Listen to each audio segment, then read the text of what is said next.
ಅಹಲ್ಯೆಯನ್ನು ಯಾವ ರೀತಿ ಪರಮಾತ್ಮನ ಧೂಳಾಗಿದ್ದಂಥ ಅಹಲ್ಯೆಯನ್ನು ತಾನು ಒಂದು ಸ್ತ್ರೀ ರೂಪವನ್ನು ಕೊಟ್ಟುಬಿಡ್ತು ಶಾಪ ವಿಮೋಚನೆ.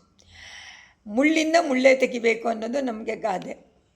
ಅದೇ ಥರ ಧೂಳಿಂದ ಧೂಳನ್ನು ಸರಿ ಮಾಡಿ ಅದನ್ನು ಇಟ್ಕೊಂಡಿದ್ದಾರೆ ತಮ್ಮ ಮನಸ್ಸಿನಲ್ಲಿ ಸ್ವಾಮಿ ದೇಶ. ಎಷ್ಟು ಸುಂದರವಾದ ಒಂದು ಅನುಭವ. ಅಹಲ್ಯ ಶಾಪ ವಿಮೋಚನೆ ಒಂದು ದೊಡ್ಡ ಆಶ್ಚರ್ಯ ಎಲ್ಲರಿಗೂ, ಆಚಾರ್ಯರಿಗೆಲ್ಲ ಆಶ್ಚರ್ಯ. ಅಷ್ಟು ದಿವಸ ಅವಳು ಕಾಯಬೇಕಾಯ್ತಲ್ಲ ಅಂತ, ಎಷ್ಟು ದಿವಸ ಅವಳು ಅನುಭವಿಸ್ಬೇಕಾಯ್ತು ಆ ಒಂದು ಆ ಪಾಪಕ್ಕೆ. ಚಿಕ್ಕದೆಲ್ಲ ದೊಡ್ಡದು ಅಂತಾರೆ, ಬಟ್ ಎಷ್ಟು ಪಾಪ ಮಾಡಿದರೂ, ಎಂತಹ ಘೋರ ಪಾಪ ಮಾಡಿದರೂ ಪಾದುಕಾದೇವಿಯ ಧೂಳು ಪವಿತ್ರ ಮಾಡಿಬಿಡುತ್ತೆ. ಪರಮಾತ್ಮ ಹಾಗೆ ತಾನೇ ಹೇಳಿದೆ, ಎಷ್ಟು ಪಾಪ ಆಗಿದ್ರೂ ಪರವಾಗಿಲ್ಲ, ನೀವು ಬಂದುಬಿಡು ನನ್ನ ಹತ್ರ, ಸರ್ವ ಪಾಪೇಭ್ಯೋ ಮೋಕ್ಷೇಶ. ಅಲ್ಲಿ ಪಾಪ ಅಂತ ವರ್ಡ್ ಯಾಕೆ ಹಾಕ್ದ ಇದರಲ್ಲಿ ಚರ್ಮ ಶ್ಲೋಕದಲ್ಲಿ?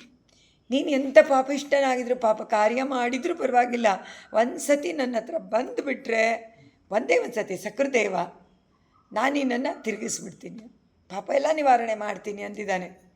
ಆದರೆ ಹೋದ ಮೇಲೆ ಪಾಪ ಮಾಡಬಾರ್ದು.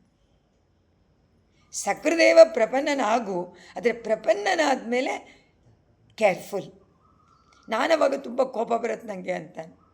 ನಿಂದು ಎಲ್ಲ ಘೋರ ಪಾಪಗಳನ್ನು ನಾಶ ಮಾಡಿದ್ದೀನಿ, ಆದರೆ ನೀನು ತಿರ್ಗಾ ಅದೇ ಮಾಡ್ತೀಯಾ, ನೀನು ಉಲ್ಲಂಘನೆ ಮಾಡಿದ್ರೆ ನಾನೇನು ಬಿಡೋಕ್ಕಾಗಲ್ಲ, ಶಿಕ್ಷೆ ಕೊಡಲೇಬೇಕು.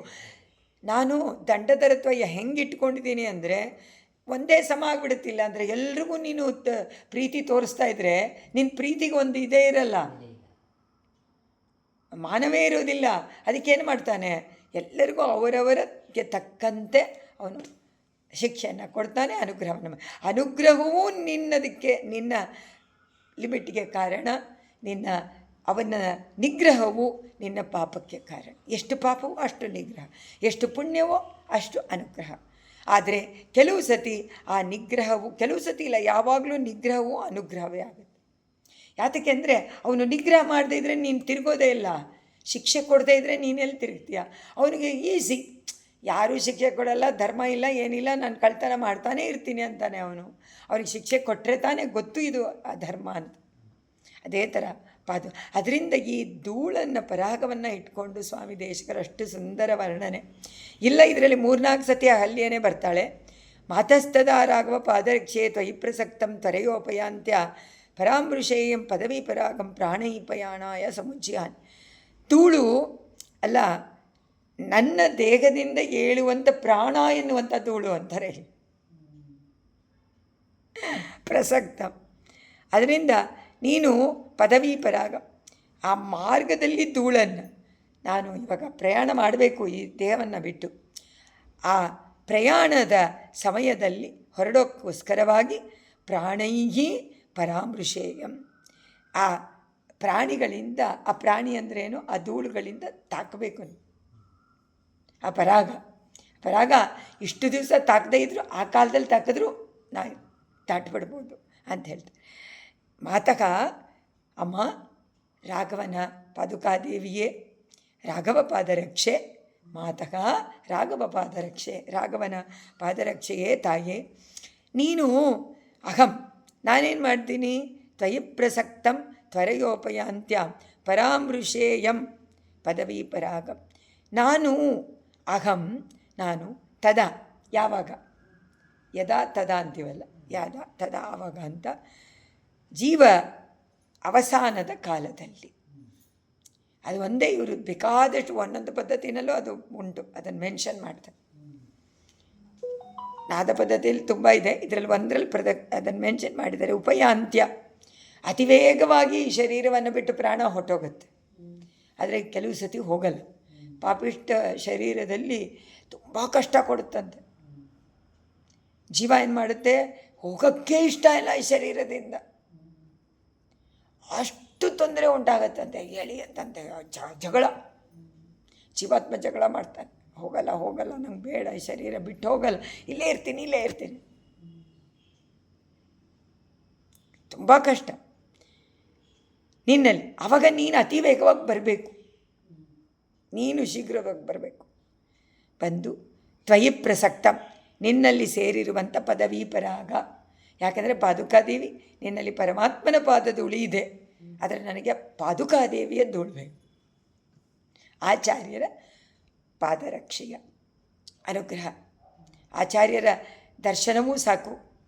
ಆಚಾರ್ಯ ಇದ್ದಾಗ ಪ್ರಾಣ ಹೋದರೆ ತುಂಬ ಒಳ್ಳೆಯದು. ಅದು ಇಲ್ಲದೆ ಇದ್ದಾಗ ಹೋದಾಗಲೂ ಆಚಾರ್ಯರ ಸ್ಮರಣೆ ಇದ್ದರು ಓಕೆ, ಇಲ್ಲ ಪಾದುಕಾದೇವಿಯ ತೀರ್ಥ, ಪಾದ ಧೂಳಿ, ಪಾದದ ಇದು ಏನಾದರೂ ಸಾಕು, ಅದು ಪರಮಾತ್ಮನ ಸ್ಮರಣೆ ಬಂದಂತೆ. ಆಚಾರ್ಯ ಸ್ಮರಣೆ ಪರಮಾತ್ಮ ಸ್ಮರಣೆ, ಸಮುಜ್ಯಾನೆ. ಅದರಿಂದ ಹೇಳ್ತಾರೆ ಆ ಮಾರ್ಗ, ನಾನು ದೇಹ ಬಿಟ್ಬಿಟ್ಟು ಹೊರಡ್ತೀನಿ, ನನ್ನ ಪ್ರಾಣ ಹೊರಟೋಗತ್ತೆ, ನನ್ನನ್ನು ಕಾಪಾಡೋಕ್ಕೆ ನೀನು ಶೀಘ್ರದಲ್ಲಿ ಓಡಿ ಬರಬೇಕು ವಿತ್ ಸ್ಪೀಡ್. ಈ ಜೀವ ಹೋಗ್ತಾ ಇದೆ ಅಂತ ಪ್ರಾಣ ಕಾಪಾಡಬೇಕು ಅಂತ ಆ ಮಾರ್ಗದಲ್ಲಿ ಧೂಳೆಲ್ಲ ನಿನ್ನಲ್ಲಿ ಸೇರಿಕೊಳ್ಳುತ್ತೆ. ನೀವು ಬರಬೇಕಾದ್ರೆ ಅದು ಫಾಸ್ಟಾಗಿ ನಡೆದ್ರೆ ಇನ್ನೂ ಜೋರು. ಈಗ ಹಸುಗಳೆಲ್ಲ ವಾಪಸ್ ಬಂದಾಗ ಗೋಧೂಳಿ ಅಂತ ಯಾಕೆ ಹೇಳ್ತಾರೆ, ತುಂಬ ಹರಡುತ್ತೆ. ಅದು ಒಂದೊಂದಕ್ಕೆ ಬೇರೆ ಡ್ಯಾಶ್ ಹೊಡೆಯುತ್ತೆ, ಪಕ್ಕದಲ್ಲಿ ಬರ್ತಾ ಇರುತ್ತೆ, ಅದು ದುಗ್ಗ ಇದ್ರ ಮೇಲತ್ತತ್ತೆ, ಅದ್ರ ಮೇಲೆ ಅದು ನೋಡೋಕ್ಕೆ ಚಂದ, ಅದಕ್ಕೆ ಅದನ್ನು ವರ್ಣನೆ ಮಾಡ್ತಾರಲ್ಲ. ಆಗ ಆ ಧೂಳಿಯನ್ನು ನನ್ನ ದೇಹದಿಂದ ಹೇಳುತ್ತಲ್ಲ ಪ್ರಾಣ, ಆ ಪ್ರಾಣ ತಗಲ್ಕೋಬೇಕು. ಈಗ ಪ್ರಾಣ ಹೋಗೋಕ್ಕೂ ನೀನು ಬರೋಕ್ಕೂ ಸರಿಯಾಗಬೇಕು ಅಂತ, ಆಗಲೂ ಮಿಸ್ ಮಾಡಿಬಿಡಬಾರ್ದು. ಯಾಕೆಂದರೆ ಕಡೇ ಕ್ಷಣದವರೆಗೂ ನಾವು ಪಾಪವನ್ನು ಮಾಡ್ತೀವಿ. ಎಷ್ಟು ತಪ್ಪಿಸ್ಕೊಳ್ಳೋಕ್ಕಾಗತ್ತಾ ಅಂದರೆ ಇಲ್ಲವೇ ಇಲ್ಲ. ಗೊತ್ತಿಲ್ಲದೇನೋ ಅಂತೀವಿ ನಾವು. ಗೊತ್ತಿದ್ದು ಪ್ರಪನ್ನನಾದ ಮೇಲೆ ಪರಮಾತ್ಮ ಪಾಪ ಮಾಡೋದಕ್ಕೆ ಬಿಡೋದಿಲ್ಲ ಅಂತ ಇಟ್ಕೊಳ್ಳೋಣ, ಎಲ್ಲೆಲ್ಲೋ ತಪ್ಪಿಸ್ತಾನೆ ಅಂತ ಇಟ್ಕೊಳ್ಳೋಣ. ಆದರೂ ಬಿಡೋದಿಲ್ಲ. ಆದರೂ ಯಾತಕ್ಕೆ ಬಿಡೋದಿಲ್ಲ ಅಂತಂದರೆ ಈ ಪಾತಕಗಳಾಗ್ತಾ ಇರುತ್ತೆ, ಪಂಚಮಹಾಪಾತಕ. ಅದು ನಾವು ಬೇಡ ಅಂದರೂ ಆಗ್ತಾಯಿರುತ್ತೆ. ಉಸಿರಾಡೋದು, ನೀರು ಕುಡಿಯೋದು ಆಗ್ತಾ ಇರುತ್ತಲ್ವ, ಕಾಲಿಂದ ತುಳಿಯೋದು, ಎಷ್ಟು ಕ್ಲೀನ್ ಮಾಡಬೇಕಾದ್ರೆ, ಗುಡಿಸ್ಬೇಕಾದ್ರೆ, ಅದಕ್ಕೆ ಗುಡಿಸೋದು ಮಾರ್ಜನದಲ್ಲೂ ಹೇಳ್ತಾರೆ. ಎಲ್ಲದ್ರೂ ಇದೆಲ್ಲ ಮಹಾಪಾತಕ. ಅದಕ್ಕೆ ನಮ್ಮ ನಾಮ ಸಂಕೀರ್ತನೆ ಬೆಳಗಿಂದ ರಾತ್ರಿವರೆಗೂ ಆಗ್ತಾ ಇರಬೇಕು ಸದಾ. ಎಷ್ಟು ಪಾಪಕ್ಕೆ ಪ್ರಾಯಶ್ಚಿತ್ತ. ಅಟ್ಲೀಸ್ಟ್ ಅದನ್ನು ಅಂದ್ಕೊಂಡು ಪಶ್ಚಾತ್ತಾಪ ಪಟ್ಟರಾದರೂ, ಅಯ್ಯೋ ಇಷ್ಟೊಂದು ಪ್ರಾಣಿಗಳು ನನ್ನ ಮೂಲಕವಾಗಿ ಸಾಯ್ತಾ ಇದೆಯಲ್ಲ, ನಾನು ಕಾರಣನಾಗ್ಬಿಟ್ಟಲ್ಲ ಅಂತ ಹೇಳಿ ರಾಮ ರಾಮ ರಾಮ ರಾಮ ನಾರಾಯಣ ಅಂತ ಜಪ ಮಾಡ್ತಾನೇ ಇರಬೇಕು ಸದಾ. ಹರಿ ಜಪ, ಹರಿನಾರಾಯಣನ ಜಪ ಮಾಡಬೇಕು. ಅದರಿಂದ ನನಗೆ ಅದು ಸಿಗಬೇಕು ಪ್ರಾಣ ಹೋಗಬೇಕಾದ್ರೆ ಅಂತಾರೆ ಈ ಸ್ವಾಮಿ ದೇಶಿಕರು. ನನ್ನ ಪ್ರಾಣ ಹೋಗೋದು ಸಗ ಯಾವುದರಿಂದ? ನಿನ್ನ ಪರಮ ಪ್ರಸಾದದಿಂದ ಪರಮ ಪುರುಷಾರ್ಥವಾದಂತಹ ನನಗೆ ಅದು ಸಿಗಬೇಕು, ಕೈಂಕರ್ಯವಾಗಬೇಕು. ನಿನಗೆ ಕೈಂಕರ್ಯ ಏನು? ನಿನ್ನನ್ನು ಸೇವೆ ಮಾಡೋದೇ ಕೈಂಕರ್ಯ. ಸೊ ನೀನು ಬಂದುಬಿಟ್ಟಿದ್ರೆ ಕೈಂಕರ್ಯ, ಆಗಲೂ ನನಗೆ ಕೈಂಕರ್ಯ ಸಿಗಬೇಕು. ಈ ಥರ ಆ ಥರ ಅರ್ಥ ಮಾಡ್ಕೊಳ್ಬೇಕು ಅಂಥೇಳಿ ಪ್ರಾಣೈ ಪ್ರಯಾಣಾಯ ಸಮುಜ್ಜಿಹಾನೈಗಿ. ಅದರಿಂದ ಬದುಕಿರೋವರೆಗೂ ಸೇವೆ ಬೇಕು. ಪಾದುಕಾ ಸೇವಕ ಅಂತ ಕೇಳ್ಕೊಳ್ತಾರೆ ಅದಕ್ಕೆ ಮುಂಚೆ. ಬದುಕಿರೋವರೆಗೂ ನಿನ್ನ ಸೇವೆ ಮಾಡಬೇಕು. ಆಮೇಲೇನು ನಿನ್ನ ಸೇವೆ ಸಿಗಬೇಕಾದ್ರೆ ನೀನಲ್ಲಿ ಬಂದು ಅದು ನನಗೆ ಅದು ಸ್ಪರ್ಶ ಆಗಬೇಕು ಅಂತ ಕೇಳ್ತಾರೆ. ಪ್ರಯಾಣ ಕಾಲದಲ್ಲಿ ಪ್ರಾಣ ಪ್ರಯಾಣ, ಪ್ರಾಣೈಹಿ ಪ್ರಯಾಣಾಯ ಸಮುಜ್ಜಿಹಾನ ತಥಾಗತಾರಾಗಮಪಾದರಕ್ಷೆ ಸಂಪಶ್ಯಮಾನೇಷು ತಪೋಧನೇಷು ಆಸೀದಕಲ್ಯಾ ತವ ಪಾಂಸುಲೇಶೈಗಿ ಆಪಾಂಸುಲಾನಾಂ ಸ್ವಯಮಗ್ರಗಣ್ಯ. ನೋಡಿ, ಅಹಲ್ಯ ಒಂದು ಇದನ್ನು ತುಂಬ ಆಶ್ಚರ್ಯವಾಗಿ ವರ್ಣನೆ ಮಾಡ್ತಾರೆ. ಇದರಲ್ಲಿ ಆಶ್ಚರ್ಯವಾದದ್ದು ಒಂದು ವಿಷಯ ಏನು ಅಂತಂದರೆ, ಇವಳು ಗೌತಮ ಋಷಿಯ ಪತ್ನಿ. ಋಷಿ ಪತ್ನಿ ಯಾವತ್ತಿಗೂ ತಪ್ಪು ಮಾಡೋದಿಲ್ಲ. ಆದರೆ ಋಷಿಗಳೇ ಮಾಡ್ತಾರೆ, ಇನ್ನು ಪತ್ನಿ ಮಾಡೋದಿಲ್ವಾ ಅಂತಲೂ ನಾವು ಅದನ್ನು ಅನ್ಕೋಬೋದು. ಯಾಕೆಂದರೆ ಮನುಷ್ಯ ಆದಮೇಲೆ ಅದು ತುಂಬ ಕಷ್ಟ. ಅದರಿಂದ ಇಲ್ಲಿ ಹೇಳ್ತಾರೆ, ಇವಳು ರಾಘವ ಪಾದರಕ್ಷೆ ತಥಾಗತ, ನೀನು ಅಹಲ್ಯ ತಪೋಧನೇಶು, ಅಹಲ್ಯೆಯ ತಪೋಧನರಾದಂತಹ ಪತಿಗಳು ಗೌತಮರು, ಸಂಪಶ್ಯಮಾನೇಶು, ಗೌತಮ ಋಷಿಗಳ ಪತ್ನಿಯಾದ ಅಹಲ್ಯ ನೋಡ್ತಾ ಇರೋ ಹಾಗೆ, ತವ ಪಾಂಸುಲೇಶೈ, ನಿನ್ನ ನಿನ್ನ ಧೂಳಿ, ಇಲ್ಲಿ ಪಾದಧೂಳಿಯ ಪಾದುಕ, ಅಲ್ಲಿ ರಾಮನ ಪಾದಧೂಳಿ ಅಂತ ಹೇಳ್ತಾರೆ, ಇಲ್ಲಿ ಪಾದುಕಾ ಧೂಳಿ ಅಂತ ಅದನ್ನು ಅನ್ವಯಿಸ್ಕೊಳ್ಬೇಕು. ಪಾಂಸುಲೇಶೈ ಸ್ವಲ್ಪ ಸಾಕು, ಇಷ್ಟು ಅವನೇನು ತುಂಬ ಗೋಧೂಳಿ ಬರಂತೆ ಬರಲಿಲ್ಲ. ರಾಮ ಯಾವಾಗಲೂ ಮಂದಗಮನ, ಪರ ಅಂತ ನಡೆಯೋದು. ಅವರೆಲ್ಲ ನಡೆಯೋದು ಹೇಗೆ, ಮುಟ್ಲೋ ಬೇಡವೋ, ಕಾಲು ಎತ್ತಿ ಇಡ್ಲೋ ಬೇಡವೋ ಅಂತ ನಡೆಯುವಂಥವನು. ನಂದಗೋಪನ ಥರ ನಂದಗೋಪ ಹಾಗೆ ನಡೀತಾ ಇದ್ದಂತೆ ಕೃಷ್ಣ ಬರೋಕ್ಕೆ ಮುಂಚೆ. ಎಲ್ಲಿ ಏನಾಗ್ಬಿಡುತ್ತೋ, ಯಾವ ಹುಲ್ಲಿನಲ್ಲಿ ಏನಿರುತ್ತೋ ಅಂತ ನೋಡಿ ನೋಡಿ ನೋಡಿ ಕಾಲಿಡ್ತಾಯಿದ್ದ, ಪಾತಕ ಆಗಬಾರ್ದು ಅಂತ. ಆದರೆ ಕೃಷ್ಣ ಹುಟ್ಟಿದ ಮೇಲೆ ಅವನನ್ನು ಕಾಪಾಡೋಕ್ಕೆ ಯಾವ ಹುಳು ಬಂದರೆ ಅವಳೂನೇ ಕೊಂದು ಬಿಡ್ತೀನಿ, ಉಲ್ಟಾ ಅಲ್ಲಿ ಕಾಲಿಟ್ಟರೆ ಹೋಗ್ಬಿಡುತ್ತಲ್ಲ ಅಂತಿದ್ದವನು ಈಗ ಅಷ್ಟು ಪ್ರೀತಿ ಅಂತ. ಅದು ಏನಾಗತ್ತೆ ಅಂತಂದರೆ, ತುಂಬ ಪ್ರೀತಿ ಪಾತ್ರ ಆದವ್ರಿಗೆ ಯಾವಾಗಲೂ ಶಂಕೆ ಅವ್ರ ಮೇಲೆ ಶಂಕೆ. ಏನಾದರೂ ಶಂಕೆ ಅವ್ರಿಗೆ ಉಂಟಾಯಿತು ಅಂದರೆ ನಿನ್ನ ಮೇಲೆ ತುಂಬ ಪ್ರೀತಿ ಇದೆ ಅಂತ ತಿಳ್ಕೊಂಡು. ಆದರೆ ಆ ಶಂಕೆ ಗಟ್ಟಿಯಾಗಿ ನಿಂತು ಬಿಟ್ಟರೆ ಅದೇನು ಮಾಡೋಕ್ಕೆ. ಅದಕ್ಕೆ ಇವ್ರು ಹೇಳ್ತಾರೆ, ತಥಾಗತ ರಾಘವ ಪಾದರಕ್ಷೆ ಸಂಪಶ್ಯಮಾನೇಶು ತಪೋದನೆ. ಆ ಅಹಲ್ಯ ನೋಡಿದ ತಕ್ಷಣ ಸರಿಯಾಗಿಬಿಟ್ಲಂತೆ. ಆ ಧೂಳು ತಗಲಿಲ್ಲ. ಸಂಪಶ್ಯ ಮಾನೇಶು ಆಸೀದಗಲ್ಯ ತಪಾಂಸುಲೇಶೈ. ಆದರೆ ಸ್ವಲ್ಪ ಧೂಳಿನಿಂದಲೇ ಆಗಿಬಿಟ್ರು. ಹಾಗೇನೆ ನಿನ್ನ ಸ್ವಲ್ಪ ಧೂಳಿನಿಂದ ಪಾದುಕಾದೇವಿ ಎಲ್ಲ ಪತಿವ್ರತೆಯರಿಗೂ ಮೇಲಾಗ್ಬಿಡ್ತಾರೆ ಅಂತ. ಇವಳು ಅಹಲ್ಯ ಏನಾದ್ಲು, ಎಲ್ಲ ಪತಿವ್ರತೆಯರಲ್ಲಿ ಅಗ್ರಗಣ್ಯ ಅಹಲ್ಯ ದ್ರೌಪದಿ. ಯಾತಕ್ಕಿದೆಲ್ಲ ಅಲ್ಲಿ ಸೇರಿಸ್ಕೊಂಡಿದ್ದಾರೆ ಅಂದರೆ ನಾವು ಸರಿಯಾಗಿ ಅರ್ಥ ಮಾಡ್ಕೊಳ್ಳಿ ಅಂತ. ಅಹಲ್ಯದು ಈ ಥರ ಆಯಿತು. ದ್ರೌಪದಿ 5 ಜನ ಗಂಡಸರು ಆದರೆ ಅದು ಹೆಂಗೆ ಪತಿವ್ರತೆ ಅಂತ ನಮಗೆ ದೊಡ್ಡ ಪ್ರಾಬ್ಲಮ್, ಕ್ವಶನ್. ಅದಕ್ಕೆ ಅವಳಿಗೆ ಏನೇನಿತ್ತು, ಶಾಪ ಏನಿತ್ತು, ಅವಳಿಗೆ ವರ ಏನಿತ್ತು ಅದನ್ನು ತಿಳ್ಕೊಬೇಕು. 2 ಬಂದಿತ್ತು. ಸೊ ಶಾಪನೂ ಬರ್ಬೋದು, ವರಾನೂ ತೊಗೊಳ್ಬೋದು. ನಿಮ್ಮಲ್ಲಿ ಅದು ಡಿಪೆಂಡ್. ನಾವು ಯಾವ ರೀತಿ ನಡ್ಕೋತೀವೋ ಭಾಗವತರಲ್ಲಿ ಅದಕ್ಕೆ ಸಂಬಂಧಪಟ್ಟಿದೆ, ನಮ್ಮ ಕರ್ಮಗಳಿಗೆ. ಅದರಿಂದ ಇಲ್ಲಿ ಹೇಳಿದ್ರು, ಅಹಲ್ಯ ಅವಳನ್ನು ಅಗ್ರಗಣ್ಯರಾಗಿ ಮಾಡಿಬಿಟ್ರು ಪತಿವ್ರತೆಯರಲ್ಲಿ. ಏನಂದರೆ ಎಂತಹ ಪಾಪ ಮಾಡಿದರೂ ಅದರಿಂದ ಸ್ವಚ್ಛ ಪವಿತ್ರತೆ ಉಂಟಾಗತ್ತೆ ಪವಿತ್ರತೆ ಅಂದರೆ ಮಾಡಿಬಿಡ್ಬೋದಾ, ಗೊತ್ತಿದ್ದು ಅದಕ್ಕೆ ಹೇಳ್ತಾರೆ ಅಂತಹ ಪತಿವ್ರತೆಯನ್ನು ಸಂಪಶ್ಯ. ಇಲ್ಲಿ ಇನ್ನೊಂದು ಸಂಪಶ್ಯ ಅಂದರೆ ಇವಳು ನೋಡಿದ್ಲು ಅಂತ ಇಟ್ಕೊಳ್ಳೋಣ. ಇಲ್ಲ ಅಂದರೆ ಋಷಿಗಳೆಲ್ಲ ನೋಡಿದ್ರು ಅಂತ. ಋಷಿಗಳೆಲ್ಲ ನೋಡಿದರು, ಕಾಡಿನಲ್ಲಿ ಅರಣ್ಯದಲ್ಲಿರೋರೆಲ್ಲ ಗೌತಮ ಋಷಿಗಳ ಆಶ್ರಮದಲ್ಲಿ. ಆ ಗೌತಮ ಋಷಿಗಳ ಆಶ್ರಮದಲ್ಲಿದ್ದಂಥ ಋಷಿಗಳೆಲ್ಲ ನೋಡಿದ್ರು, ಪಾದುಕೆಯ ಧೂಳಿನಿಂದ ಅಹಲ್ಯ ಶಾಪ ವಿಮೋಚನೆ ಆಗಿ ಅಂತಹ ಪಾಪಿಷ್ಠಳೂ ಏನಾದ್ಲು ಪತಿವ್ರತೆಯಲ್ಲಿ ಅಗ್ರಗಣ್ಯಳಾದರು ಅಂದರೆ ಎಷ್ಟು ಇರ್ಬೋದು ನೋಡಿ. ಅದಕ್ಕೇ ಈ ಒಂದು ಇಟ್ಕೊಂಡಿದ್ದಾರೆ ಸ್ವಾಮಿ ದೇಶಿಕರು, ಸರ್ವ ಪಾಪೇಭ್ಯೋ ಮೋಕ್ಷಯಿಷ್ಯಾಮಿ ಅನ್ನೋದನ್ನು. ಅದಕ್ಕೆ ಕಾರಣ ಅದನ್ನು ಸರಿಯಾಗಿ ಅರ್ಥ ಮಾಡಿಕೊಂಡ್ರೆ ಆಮೇಲೆ ನಾವು ಪಾಪ ಮಾಡದೇ ಇರುವಂತೆ ಮಾಡ್ತಾನೆ.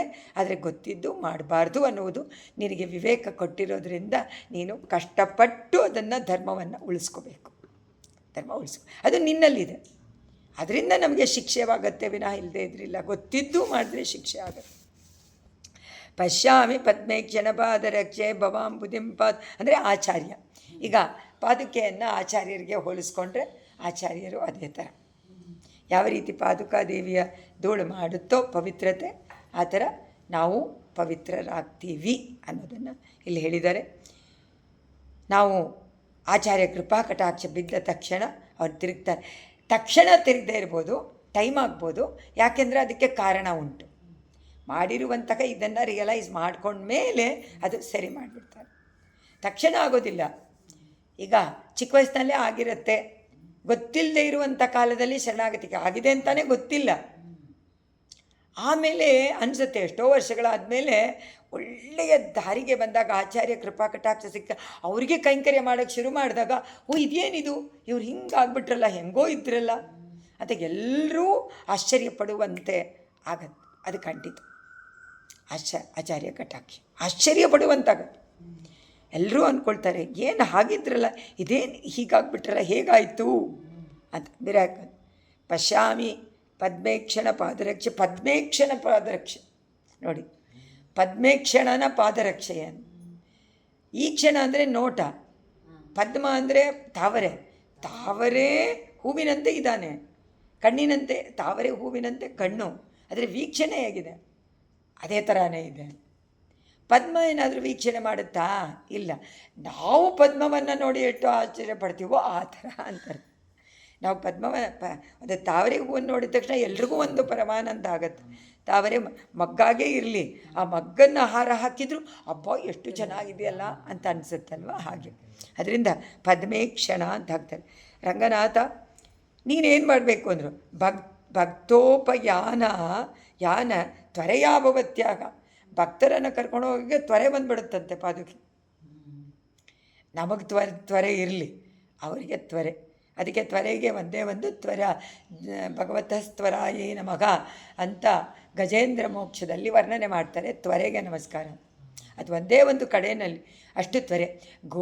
ದ್ರೌಪದಿನ ರಕ್ಷಣೆ ಮಾಡಿದಾಗಲೂ ಡಿಲೇ ಆಯಿತು. ಅವಳದು ಕಾರಣ, ಅವಳೇ ಕಾರಣ ಡಿಲೇಗೆ. ಆದರೆ ಪರಮಾತ್ಮ ತಪ್ಪಿಸಿರ್ಬೋದಾಗಿತ್ತಲ್ಲ, ಆದರೆ ತಪ್ಪಿಸ್ಲಿಲ್ಲ. ಯಾವಾಗಲೂ ಒಂದು ಸತಿ ತಪ್ಪಿಸ್ತಾನೆ ಅನ್ನೋದು ಗ್ಯಾರಂಟಿ. ಅದು ಅವಳು ಅಷ್ಟು ನಂಬಿದ್ಲಲ್ಲ. ಪಾಂಡವರು ನಂಬಿದ್ರು, ಅವಳು ನಂಬಿದ್ಲು. ಆದರೆ ಯಾತಕ್ಕೆ ಅಲ್ಲಿ ತಕ್ಷಣ ಬರಲಿಲ್ಲ ಅಂದರೆ, ಇವಳು ನಾನೇ ರಕ್ಷಣೆ ಮಾಡ್ಕೋತೀನಿ ಅಂತ ಹಿಡ್ಕೊಂಡಿದ್ಲು, ಕೈಯಲ್ಲಿ ಮುಚ್ಕೊಂಡಿದ್ಲು. ಆಮೇಲೆ ಇದನ್ನು ಹಿಡ್ಕೊಂಡ್ಲು, ಆಮೇಲೆ ಹಾಗೆ ತಿರುಗಾಡ್ತಾ ಇದ್ಲು, ಎಲ್ಲರನ್ನೂ ನೋಡಿದ್ಲು, ಎಲ್ಲರನ್ನೂ ಕೇಳ್ಕೊಂಡ್ಲು, ಕಣ್ಣಿಂದಲೇ ಕೇಳ್ಕೊಂಡ್ಲು. ಆ ಟೈಮ್ನಲ್ಲೂ ಮೊದಲು ಹೋಗಿಬಿದ್ದು ಕೇಳ್ಕೊಂಡ್ಲು. ಎಲ್ಲ ಹತ್ರನೂ ಹೋಗಿ ಮಹಾಭಾರತದಲ್ಲಿ ವರ್ಣನೆ ಮಾಡ್ತಾಳೆ. ಹೋಗಿ ಬಿದ್ಲು. ಪಂಚಪಾಂಡವರನ್ನ ನೋಡ್ತಾನೇ ಇದ್ದಾಳೆ, ತಲೆ ಬುಗ್ಗಿಸ್ಕೊಂಡ್ಬಿಟ್ಟಿದ್ದಾರೆ. ಅವ್ರು ನೋಡಲೇ ಇಲ್ಲ ಇವಳನ್ನು, ಅವ್ರು ನೋಡಲೇ ಇಲ್ಲ. ಒಬ್ಬರಾದರೂ ತಲೆ ಎತ್ತೆ ನೋಡಿದ್ರ ಅಂದರು ಇಲ್ಲ. ಇದು ಧರ್ಮ ಅಂದ್ಕೊಂಡ್ಬಿಟ್ಟ ಅವನು, ಧರ್ಮಪುತ್ರ. ನಾನೇ ಆಟ ಆಡಿ ಪಣ ಇಟ್ಟು ಸೋತಿದ್ದೀನಿ, ಇದು ಧರ್ಮ. ಇದಕ್ಕೆ ನಾನೇನು ಮಾಡೋಕ್ಕಾಗತ್ತೆ? ಅವನದು ಆಗೋಯ್ತಲ್ಲ, ಏನೂ ಮಾಡೋಕ್ಕಾಗಲ್ಲ. ಆಗಲೂ ಕೃಷ್ಣನಿಗೆ ಜ್ಞಾಪಿಸ್ಕೊಳ್ಳಿಲ್ಲ. ಯಾಕೆ ಅಂತಂದರೆ ಇದು ಅಶಾಶ್ವತವಾದದ್ದು ಅಂತ. ಅಶಾಶ್ವತ ತಾನೇ ಈ ಐಶ್ವರ್ಯ, ರಾಜ್ಯ. ಅವನು ತಾನೇ ಯಾವಾಗಲೂ ಇರಬೇಕು. ಪ್ರಾಣ ಪಂಚ ಎಷ್ಟೊಂದು ಸೂಕ್ಷ್ಮಗಳಿದೆ ಅದರಲ್ಲಿ. ಕಡೆಗೆ ಬಂದ ಯಾವಾಗ ದ್ವಾರಕವಾದ ಅಂತ ಕೈಬಿಟ್ಲು. ಇದು ಟೋಟಲ್ ಸರೆಂಡರ್ ಹೇಗಿರಬೇಕು? ಸಂಪೂರ್ಣ. ಅದಕ್ಕೆ ಆ ಕೊಳಲಿಗೆ ಕೊಡ್ತಾರೆ ಅದನ್ನು. ಆ ಬ್ಯಾಂಬೂ ಇದೆಯಲ್ಲ ಅದನ್ನು ತಗೊಂಡಾಗ ಕೃಷ್ಣ, ನಿನಗೋಸ್ಕರ ನಾನು ನಿಂಗೆ ಬೇರೆಗೆ ಯಾವುದೋ ಅವಕಾಶ ಇಲ್ವಲ್ಲ, ತಗೋ, ನನ್ನನ್ನೇ ತಗೋ, ದದೀಚಿ ಕೊಟ್ರಲ್ಲ ಆ ಥರ. ಅದು ತ್ಯಾಗ, ಅದು ಟೋಟಲ್ ಸರೆಂಡರ್. ಪರಮಾತ್ಮ ನೋಡ್ಕೋದ.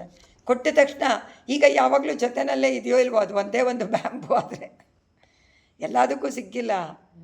ಎಷ್ಟು ಕೋಟಿ ಜನದಲ್ಲಿ ಒಬ್ಬರಿಗೆ ಯಾಕೆ ಸಿಗತ್ತೆ ವಾಸುದೇವ ಅಂತ ಅಂದ್ಕೊಳ್ಳೋದು ಇದರಿಂದ ಕಾರಣ. ಅವರು ಟೋಟಲ್ ಸರೆಂಡರ್ ಮಾಡ್ತಾರೆ. ಅದರಿಂದ ಸಂಪೂರ್ಣ ಸಮರ್ಪಣ. ನಂದೇನೂ ಇಲ್ಲ, ಅಚಿತ್ ಅನ್ನುವಂತಹ ಜ್ಞಾನ ಬಂದಾಗ. ಅದರಿಂದ ಇಲ್ಲಿ ಹೇಳ್ತಾರೆ, ಅಮ್ಮ ನೀನು ನಿನ್ನ ಭಕ್ತರ ಬಳಿಗೆ ರಂಗನಾಥನನ್ನು ಹೇಗೆ ಕರ್ಕೊಂಡು ಬರ್ತೀವೋ ಸ್ಪೀಡಲ್ಲಿ ಕರ್ಕೊಂಡು ಬರ್ತೀಯ ಉತ್ಸವದಲ್ಲಿ. ಒಂದು ಕ್ಷಣ ಟೈಮ್ ಅಂದರೆ ಟೈಮ್ ಕೀಪಪ್ ಅಂದರೆ ನಮ್ಮ ರಂಗನಾಥ. ಅದಕ್ಕೆ ಅವ್ರು ಹೇಳ್ತಾರೆ, ಆಗ ಕರ್ಕೊಂಬರ್ತೀಯ, ಆಗ ಹೆಚ್ಚಾಗಿ ಧೂಳು ಬರುತ್ತಾ ಅಂದರು. ಬರುತ್ತೆ ಅಲ್ವಾ, ನೀನು ಎಷ್ಟು ಸ್ಪೀಡ್ ಆಗೋದ್ರೆ ಅಷ್ಟು ಧೂಳು ಜಾಸ್ತಿ. ಅದನ್ನು ನೋಡಿದರೆ ಆ ಧೂಳುಗಳು ಭಕ್ತರ ಸಂಸಾರ ಎನ್ನುವಂತಹ, ಅದಕ್ಕೋಸ್ಕರ ಆ ಥರ ಬರ್ತಾಳೆ. ಸಮುದ್ರವನ್ನು ಮುಚ್ಚಿಬಿಡುತ್ತೆ. ಸಂಸಾರ ಎನ್ನುವಂಥ ಸಮುದ್ರವನ್ನು ರಂಗನಾಥನ ಸ್ಪೀಡಾಗಿ ಕರ್ಕೊಂಡು ಬಂದಾಗ ಹೆಚ್ಚಾಗುವಂಥ ಧೂಳು ಸಮುದ್ರವನ್ನು ಮುಚ್ಚಕ್ಕಾಗತ್ತ?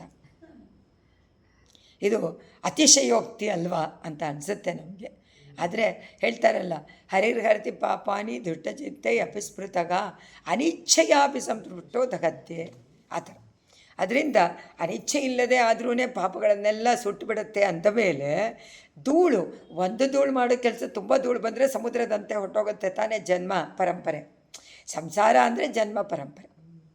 ನಮ್ಮ ಪರಂಪರೆ ಎಣ್ಸೋಕ್ಕಾಗತ್ತಾ ಅಂದರೂ ಎಣ್ಸೋಕ್ಕಾಗೋದಿಲ್ಲ. ನಾವು ಮಾಡುವಂಥ ಪಾಪಗಳು ಎಣ್ಸೋಕ್ಕಾಗಲ್ಲ. ಬ್ರಹ್ಮನ ಒಂದು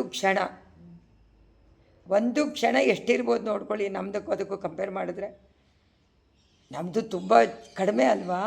ಬೇಗ ಅವ್ರದ್ದು 365 ದಿವಸಕ್ಕಿಂತ ಜಾಸ್ತಿ ಒಂದು ದಿವಸ. ಅದರಲ್ಲಿ ಕ್ಷಣ ಎಷ್ಟಾಯಿತು? ಅಷ್ಟು ಪಾಪ ನಾವು ಮಾಡ್ತೀವಂತೆ. ಎಷ್ಟು ಪಾಪ ಮಾಡಿದ್ದೀವಿ ಅಂದರೆ ಆ ಒಂದು ಕ್ಷಣದಲ್ಲಿ ನಾವು ಎಷ್ಟೆಷ್ಟು ಪುಣ್ಯ ಮಾಡಿ ಪ್ರಾಯಶ್ಚಿತ್ತ ಮಾಡಿಕೊಂಡ್ರು ಒಂದು ಕ್ಷಣ ನಾವು ಮಾಡಿರುವಂಥ ಪಾಪ ಹೋಗ್ಸೋಕ್ಕಾಗಲ್ಲ ಅಂತ. ಅಂತಹ ಪಾಪಗಳು ನಮ್ಮದು, ಅದನ್ನು ಹೋಗಿಸ್ಬೇಕಾದ್ರೆ ಎಷ್ಟು ಕಷ್ಟ. ಅದಕ್ಕೆ ಶರಣಾಗತಿ ಒಂದೇ. ಶರಣಾಗತಿ ಮಾಡಿಬಿಡಬೇಕು ಪಾದುಕೆಯಲ್ಲಿ ಆಚಾರ್ಯರ ಮುಖೇನ. ಆಚಾರ್ಯರು ಆ ರೀತಿ ನಮ್ಮ ಸಂಸಾರ ಬಂಧನವನ್ನು ಒಂದೇ ಒಂದು ಕ್ಷಣದಲ್ಲಿ ನಿರ್ಮೂಲನ ಮಾಡ್ತಾರೆ.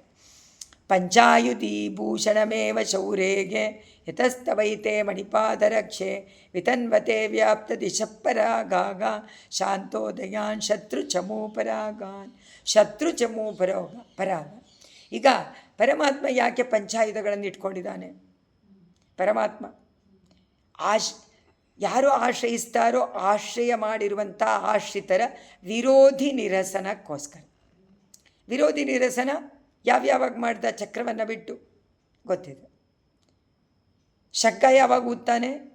ವಿರೋಧಿ ನಿರಸನ. ಗದಾ ಯಾತಕ್ಕೆ ಪ್ರಯೋಗ?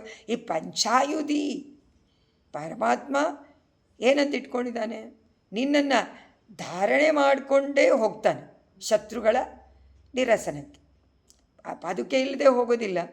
ಆದರೆ ಆಗ ಧೂಳು ಎದ್ದೇ ಹೇಳುತ್ತೆ. ಆ ಧೂಳೇ ಸಾಕಲ್ವ ಇವರನ್ನೆಲ್ಲ ಸದೆ ಬಡಿಯೋಕ್ಕೆ? ಪಂಚಾಯುಧ ಬೇಕಾ? ಅದಕ್ಕೆ ಇವ್ರು ಹೇಳ್ತಾರೆ, ನಿನ್ನ ಧೂಳಿನ ಮಾತ್ರಕ್ಕೆ ಶತ್ರು ಸೈನ್ಯ ಎಲ್ಲ ನಾಶ ಆಗೋಗ್ಬಿಡುತ್ತೆ. ಧೂಳಿ ಎದ್ದರೆ ಅವನನ್ನು ಕರ್ಕೊಂಡು ಬಂದು ಓಡಿ ಹೋಗ್ತಾರೆ. ಆ ಸೈನ್ಯ ಇದೆಯಾ ಅಂತಲೇ ಗೊತ್ತಾಗಲ್ವಂತೆ, ಆ ರೀತಿ ನಾಶ ಆಗುತ್ತೆ. ಇತ್ತ ಇಲ್ಲಿ ಇಷ್ಟೊಂದು ಸೈನ್ಯ ಅಂತ. ಅದಕ್ಕೆ ಇವ್ರು ಹೇಳ್ತಾರೆ, ಅದರಿಂದ ಏನಾಯಿತು? ಪಂಚಾಯುಧಕ್ಕೆ ಕೆಲಸವೇ ಇಲ್ಲ, ಸುಮ್ಮನೆ ಅಲಂಕಾರಕ್ಕೆ ಇಟ್ಕೊಂಡೆ. ಐದು ಆಯುಧ ಮಾಡುವಂಥ ಕೆಲಸವನ್ನು ಅಮ್ಮ ನಿನ್ನ ಧೂಳೆ ಮಾಡಿಬಿಡುತ್ತೆ, ಅದಕ್ಕೆ ಕೆಲಸವೇ ಇಲ್ಲ ಅಂದ್ಬಿಟ್ರು. ಪಂಚಾಯುಧಿ ಭೂಷಣಮೇವ. ಭೂಷಣಮೇವ ಅಂದ್ರೇನು? ಬರೀ ಭೂಷಣಕ್ಕೋಸ್ಕರ, ಅಲಂಕಾರಕ್ಕೆ. ಅದರಿಂದ ಏನೂ ಪ್ರಯೋಜನ ಇಲ್ಲ. ಆದರೆ ಇಟ್ಕೊಂಡಿರೋದು ಆಶ್ರಿತ ಸಂರಕ್ಷಣೆಗೋಸ್ಕರ, ವಿರೋಧಿ ನಿರಸನೆಗೆ. ಪರಾಗಾಗ ಶತ್ರು ಚಮು ಅಂದರೆ ಸೇನೆ, ದೊಡ್ಡ ಸೈನ್ಯ, ಶತ್ರುಗಳ ದೊಡ್ಡ ಸೈನ್ಯ ಗುರುತೇ ಇಲ್ಲದಂತೆ ಶಮನ ಮಾಡಿಬಿಡುತ್ತೆ ಆ ಧೂಳು. ನಮಗೆ ಆಚಾರ್ಯರ ಪಾದಧೂಳಿ ಆ ರೀತಿಯಾಗಿ ಮಾಡುತ್ತೆ. ಮತ್ತು ಯಾಕೆ ಜನಗಳೆಲ್ಲ ಯಾರೂ ಸರಿನೇ ಹೋಗಲ್ವಲ್ಲ ಅನಿಸುತ್ತೆ ನಮಗೆ. ಇಷ್ಟೊಂದು ಗುರುಗಳಿದ್ದಾರೆ, ಇಷ್ಟೊಂದು ಆಚಾರ್ಯರುಗಳಿದ್ದಾರೆ, ಯಾತಕ್ಕೆ ಒಂದೇ ಒಂದು ಎಲ್ಲೋ ನೋಡ್ತೀವಲ್ಲ ಒಬ್ಬೊಬ್ಬರನ್ನು ನಾವು, ಇಲ್ವಾ? ಒಬ್ಬೊಬ್ಬರು ಮಾತ್ರ ಪರಮಾತ್ಮನ ವಿಷಯದಲ್ಲಿ, ಆಧ್ಯಾತ್ಮ ವಿಷಯದಲ್ಲಿ ಸಂಪೂರ್ಣವಾಗಿ ಮುಳುಗಿ ಅವರನ್ನು ಅನುಭವಿಸ್ತಾರೆ, ಆತ್ಮಾರಾಮರಾಗ್ತಾರೆ. ಯಾತಕ್ಕೆಲ್ಲರೂ ಆಗೋದಿಲ್ಲ? ಯಾತಕ್ಕಾಗೋದಿಲ್ಲ? ಅವ್ರಿಗೆ ಆಸೆ ಬಂದಿಲ್ಲ. ಅವ್ರಿಗೇನು ಆಸೆ ಬರಬೇಕು? ಸಂಸಾರ ಸಾಕು ಅನ್ನುವಂಥ ಆಸೆ ಬಂದಾಗ ತಕ್ಷಣ ತೋರಿಸ್ತಾನೆ ಪರಮಾತ್ಮ. ಆಸೆ ಬರೋಲ್ವಲ್ಲ, ಏನು ಮಾಡೋದು? ಇರಲಿ ಸಂಸಾರದಲ್ಲಿ, ಎಷ್ಟು ದಿವಸ ಇರಬೇಕು, ಕಳೀಲಿ ಎಲ್ಲ ಪಾಪಗಳು. ಜಾಯಮಾನದಲ್ಲಿ ಕಟಾಕ್ಷ ಬೇಕು ಅಲ್ಲ. ಅವರು ಏನೇನು ಪಾಪ ಮಾಡಿದಾರೋ ಅದರಿಂದ ಬಂದೇ ಬರಬೇಕು, ಕರ್ಮ ಫಲ ಅನುಭವಿಸ್ಲೇಬೇಕು. ಅದರಿಂದ ಅದು ಅದಕ್ಕೆ ಹೇಳಿದ್ದು 25 ವರ್ಷ ಆಗ್ಬೋದು, 30 ವರ್ಷ ಆಗ್ಬೋದು ಶರಣಾಗತಿಯಾಗಿ, ಅಥವಾ 60 ವರ್ಷ ಆಗಿರ್ಬೋದು. ಚಿಕ್ಕ ಪಾಪೂಲೆ ಮಾಡಿದಾಗ 60 ವರ್ಷ ಆದಮೇಲೂ ಚೇಂಜ್ ಆಗ್ತಾರೋ ಇಲ್ಲ. ನೀವು ಎಲ್ಲೋ ಮಧ್ಯದಲ್ಲಿ ನೋಡಿಬಿಟ್ಟು ಇವ್ರು ಆಗೇ ಇಲ್ವಲ್ಲ, ಆಗಲೇ ಇಲ್ಲ ಅಂತ ಅಂದ್ಕೊಂಡ್ರಾಗಲ್ಲ.